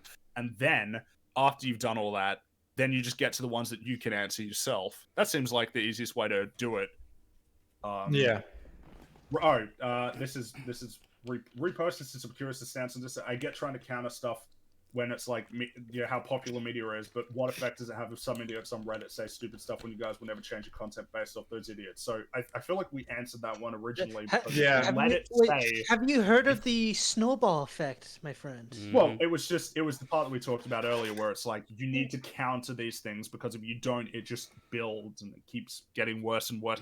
Like, it just becomes an echo chamber where people start agreeing, yeah, Rags is shit. Everybody's saying it. Why are they ignoring us? And if that thread hadn't been counted by us, it would forever be cited as an example of some of the worst shit Rags does. It'd be like, remember that thread? Yeah, everyone remembers that. The thread was a really good breakdown of Rags' behavior. And even though everybody forgets what the thread even said and that the arguments weren't good, like, it doesn't matter because people will remember the feeling that it was correct.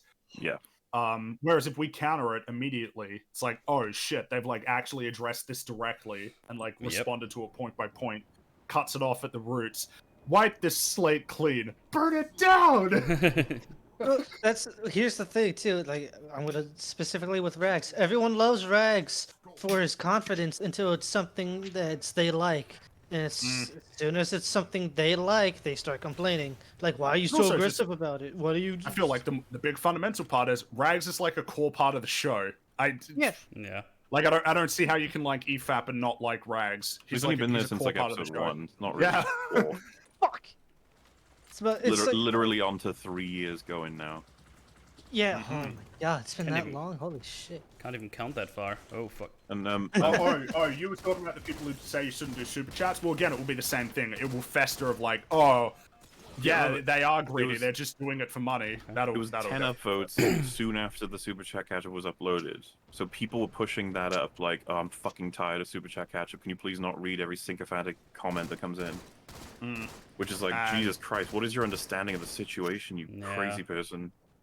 It's so funny because everybody talks about how scummy everyone is and stuff and shit like that, and then you have like us reading everything from people that give something to be fair, and then people say like, oh, just stop being fair. That's annoying. Yeah. It's like, oh, okay. We said this before. Yeah. We're getting the short end of the stick both ways because now it's being said that we're doing that for money. Yeah, even though we're making less money than we could be if we did it a different way. So it's like we're doing the right thing and getting penalized for it. It's lame. If we started saying, we will continue the system, however, every super chat over $50 will be read the moment it's sent, we will start getting a lot more $50 super chats. and there's gonna be someone out there who's like, oh, I want to. Oh, they're talking about blah blah blah, and I think they're wrong on this thing. I could just send the $20 one, but if I send the 50, they'll talk about it right now. Oof, tempting. Also get a blue skin. And then when we get 150s, we'll be like, now it's up to 100. You have to pay 100 if you want us to address it fast. Yeah, and then of course somebody said, well, that's their responsibility. It's like, yeah, maybe, but I don't want to Also like a mobile game. again.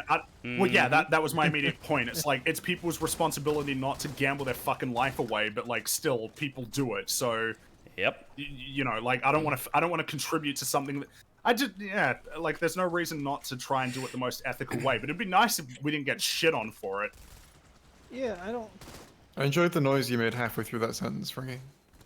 Wait, what noise? Where did you come from? I don't know. It was like sort of yeah, like it was a good thinking noise. Good thinking. John Ellis Bush with a good point there. If I sent Gooby Man for £200 and then someone sent someone insightful for £4, it's not really fair that the nonsense is being read out and theirs isn't.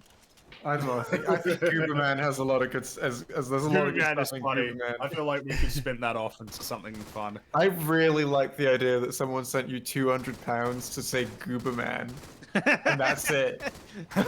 You have to see. You have to see this right now. Here's £200. Gooberman.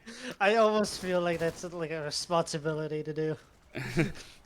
Oh yeah, like if I have like insane amounts of excess income that I'm just like, yeah, I can like spend £200 on a joke that's not part of my content, then you know, sure, that would be like I don't remember what I was going to say when I started the sentence. Good job. I think Baller would definitely read out a joke when it's funny. I'm trying to figure out what the most I've spent on a video now is now. Well, the other thing we do, we read out stuff from chat in general if we think it's relevant or interesting. So I know I know almost exactly how much I spent in one stream. It's I meant on like one of my own, like to make a video. I think it's the Doctor Who one, which had the intro sequence, which I commissioned for £80. Oh, I just remembered something now. You reminded me about responding to chat. I remember seeing somebody claim that us responding to messages in chat was like giving away free super chats. Baffling. Nice. That was honestly baffling. Like that we would be encouraged to not talk to people if they haven't. Dude, that's just like paying people salty that like other people have it as good as. Hey, chat. I'm not gonna reach you anymore. You have to give me $10 each now.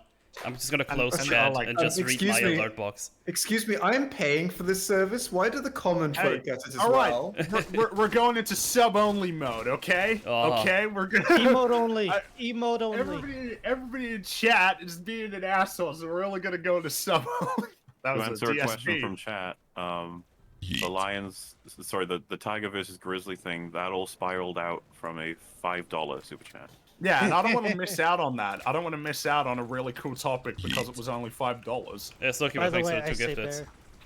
Well, yeah, and this is the other thing that we do that I guess I should probably have to point out, because I don't know if you noticed, is that most channels, and I'm talking fucking 100% at this point, will say, I will catch up on these on like a solo stream, I'll just read them out. I try to make sure that at least Rags or Fringy are going to be there, not just me. And if not, both of them, and then if not, all of us, like as a 4 as well. And the point of that is so that your messages are intended for the main hosts, not just me. And so you get the conversation. Instead of me going, who would win, a grizzly bear or a lion? I think the original question was. And if I go, I guess a grizzly bear from my understanding, and then I read the next one. And it's like, okay. Yeah, you're not really getting what you are. Though, of course, admittedly, it's contextual. It depends on who's there. Well, yeah, exactly. Like if you send a message get it so that you guys are there is another thing that impedes my, ability to get rid of them quickly. Because you can't do it all the time. Yeah. Yeah, and I don't think that's appreciated either. Like in terms of comparison, like we do these things to try and give the best quality responses. Woodler just gave you $10 now. Read my chat earlier. Well, I just read that one. You have to give me another 10. Sorry. Wait, did you actually write a message though? Did you write a May.ms? But if you don't read my comments, I'll buy a ticket.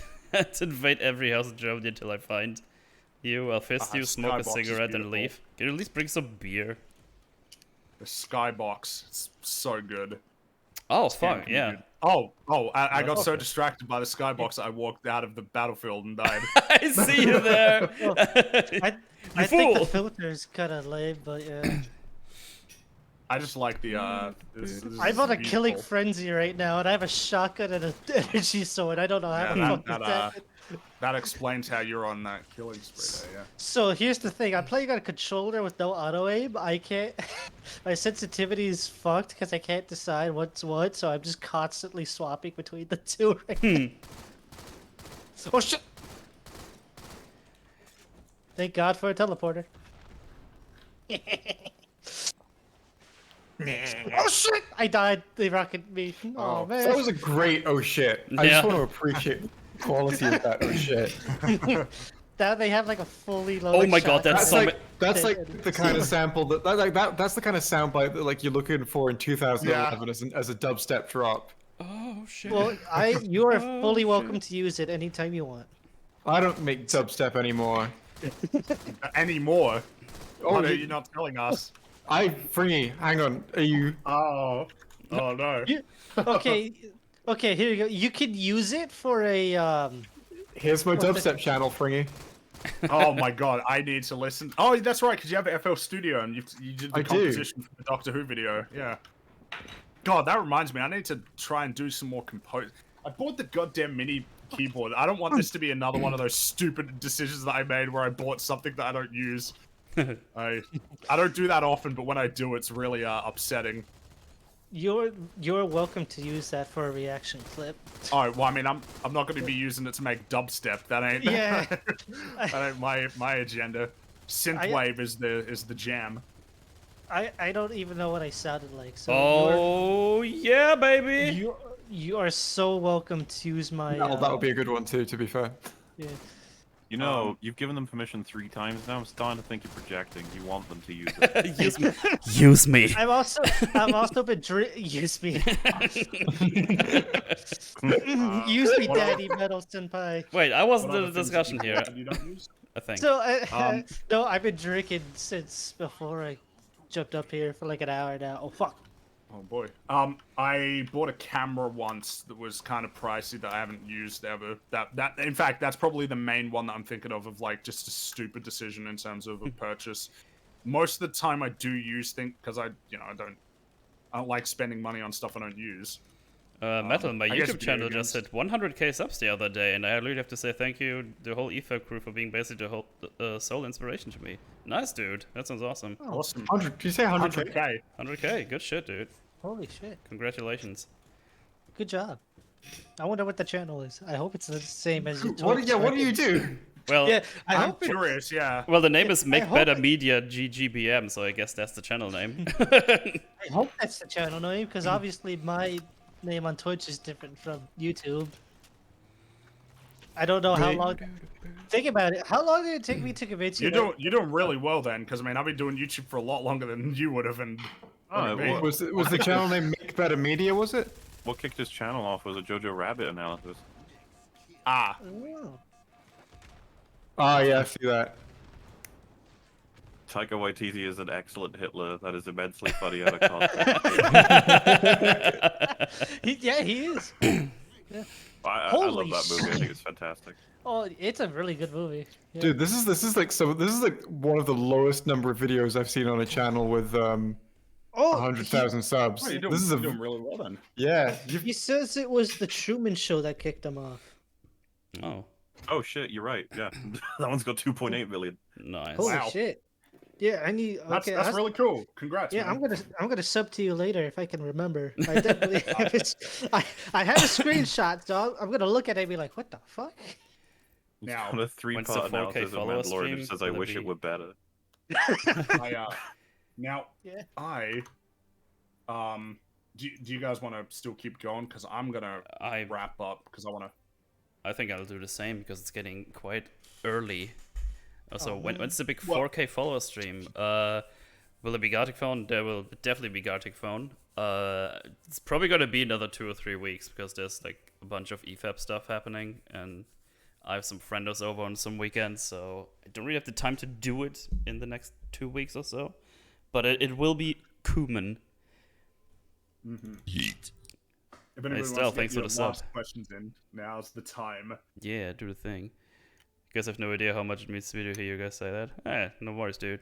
It's good. Yeah, always, it's always really cool if it's doing well. Yeah. Yeah. What's it called? Make Better Media.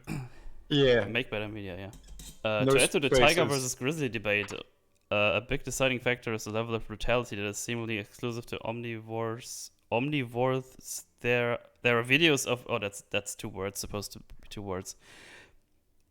Seemingly exclusive to omnivores. Your there are Truman Show videos of... videos shut up and bear- recommended. Yeah. It's fine, I wasn't reading anything or something, it's okay. Go ahead.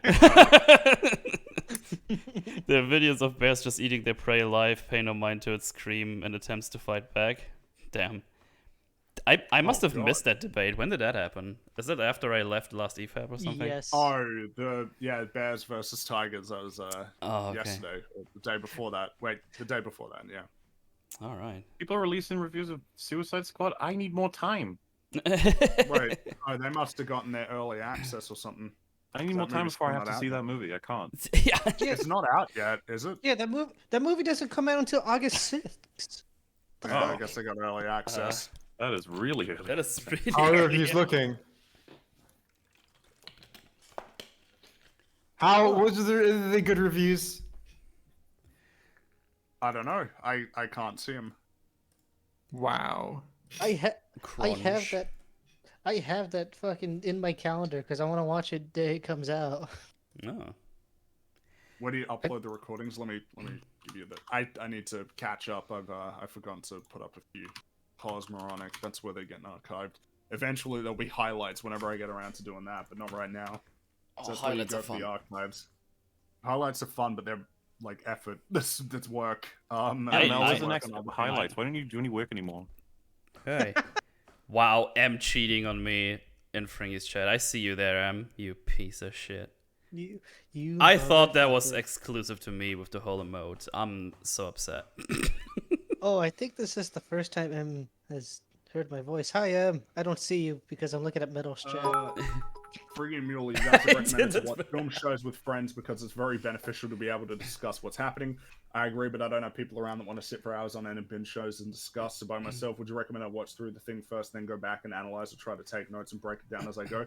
Oh, do you mean like if you want to critique it for yourself and if nobody's available, then you kind of have no choice but to do it by yourself? But I think that's totally fine. You just gotta pay Totally, hyper and, close attention, go over it again. Yeah. From what I've learned is a bit of a dichotomy, I think, from how I watch Buffy and Angel with someone all the time when I go through it with them and talk about it all versus hearing people come away from it having watched it on their own and being like, I didn't get a lot of blah blah blah, or this thing didn't, it was fine. I'm just like, maybe everybody should be watching it with somebody and just discuss it. There's a lot of stuff that happens in that show, and if you just sort of blast through it, you might miss out a little bit. We'll make something eventually, like the Hill House thing for Buffy. Yay. It took me 9 months to watch the show. I cried so many times. I love that show. One day, Mel, can't- you'll see it. I don't believe you. I can't believe it. I still don't believe that show is real. I think it's all fiction. That show doesn't exist. Oh It's yeah, all it is fiction. It's a fuck you, Jay.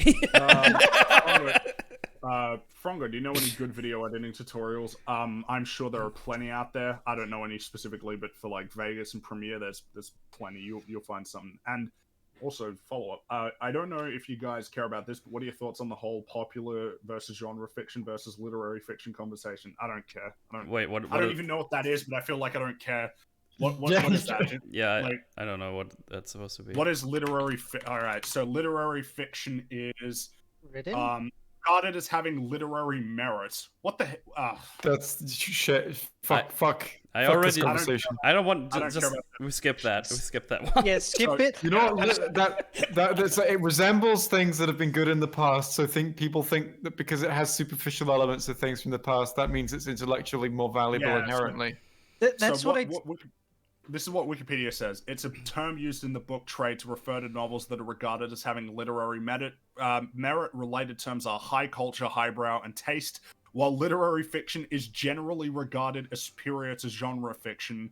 The boundaries are not fixed. and major literary figures have employed the genres of science fiction, crime fiction, romance to create works of literature. Yeah, I don't care. I don't care. I forgot the I don't first care half about you that. just read already. Yeah, I don't. Yeah, I don't. Yeah, I don't. I I don't just care. straight up because earlier I Metal didn't. I'm not sure if he read it or not. He certainly didn't get to say it. But Warner Brothers had before they released their movie called Thumbelina, they had test screenings, so two versions of it. One they played it normally, and most people are like, oh, it's an okay movie at best. And then the second version, they put the Disney logo in front of it, and everyone loved it. Huh. It's like, what the fuck? That's It's interesting. solely because it had the Disney name on it. That is interesting. It is really interesting, yeah. Which, by the way, that movie came out in I think it came out in the 90s or something. And looking, 20 years later, that's basically what everyone's doing now, is just sucking Disney's dick. Big old No matter what fling-flong. comes out. Ew.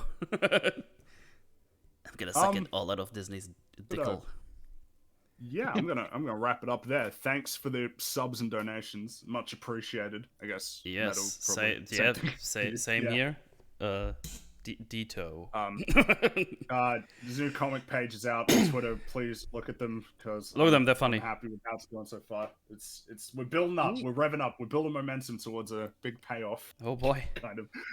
I hope there's gonna be a multiverse of pandas or the something. multiverse of Fringness. Nothing of that sort. But yeah, keep an eye out. New stuff soon, maybe. All right, see you later. Yeah, catch you later. Dude, hold up.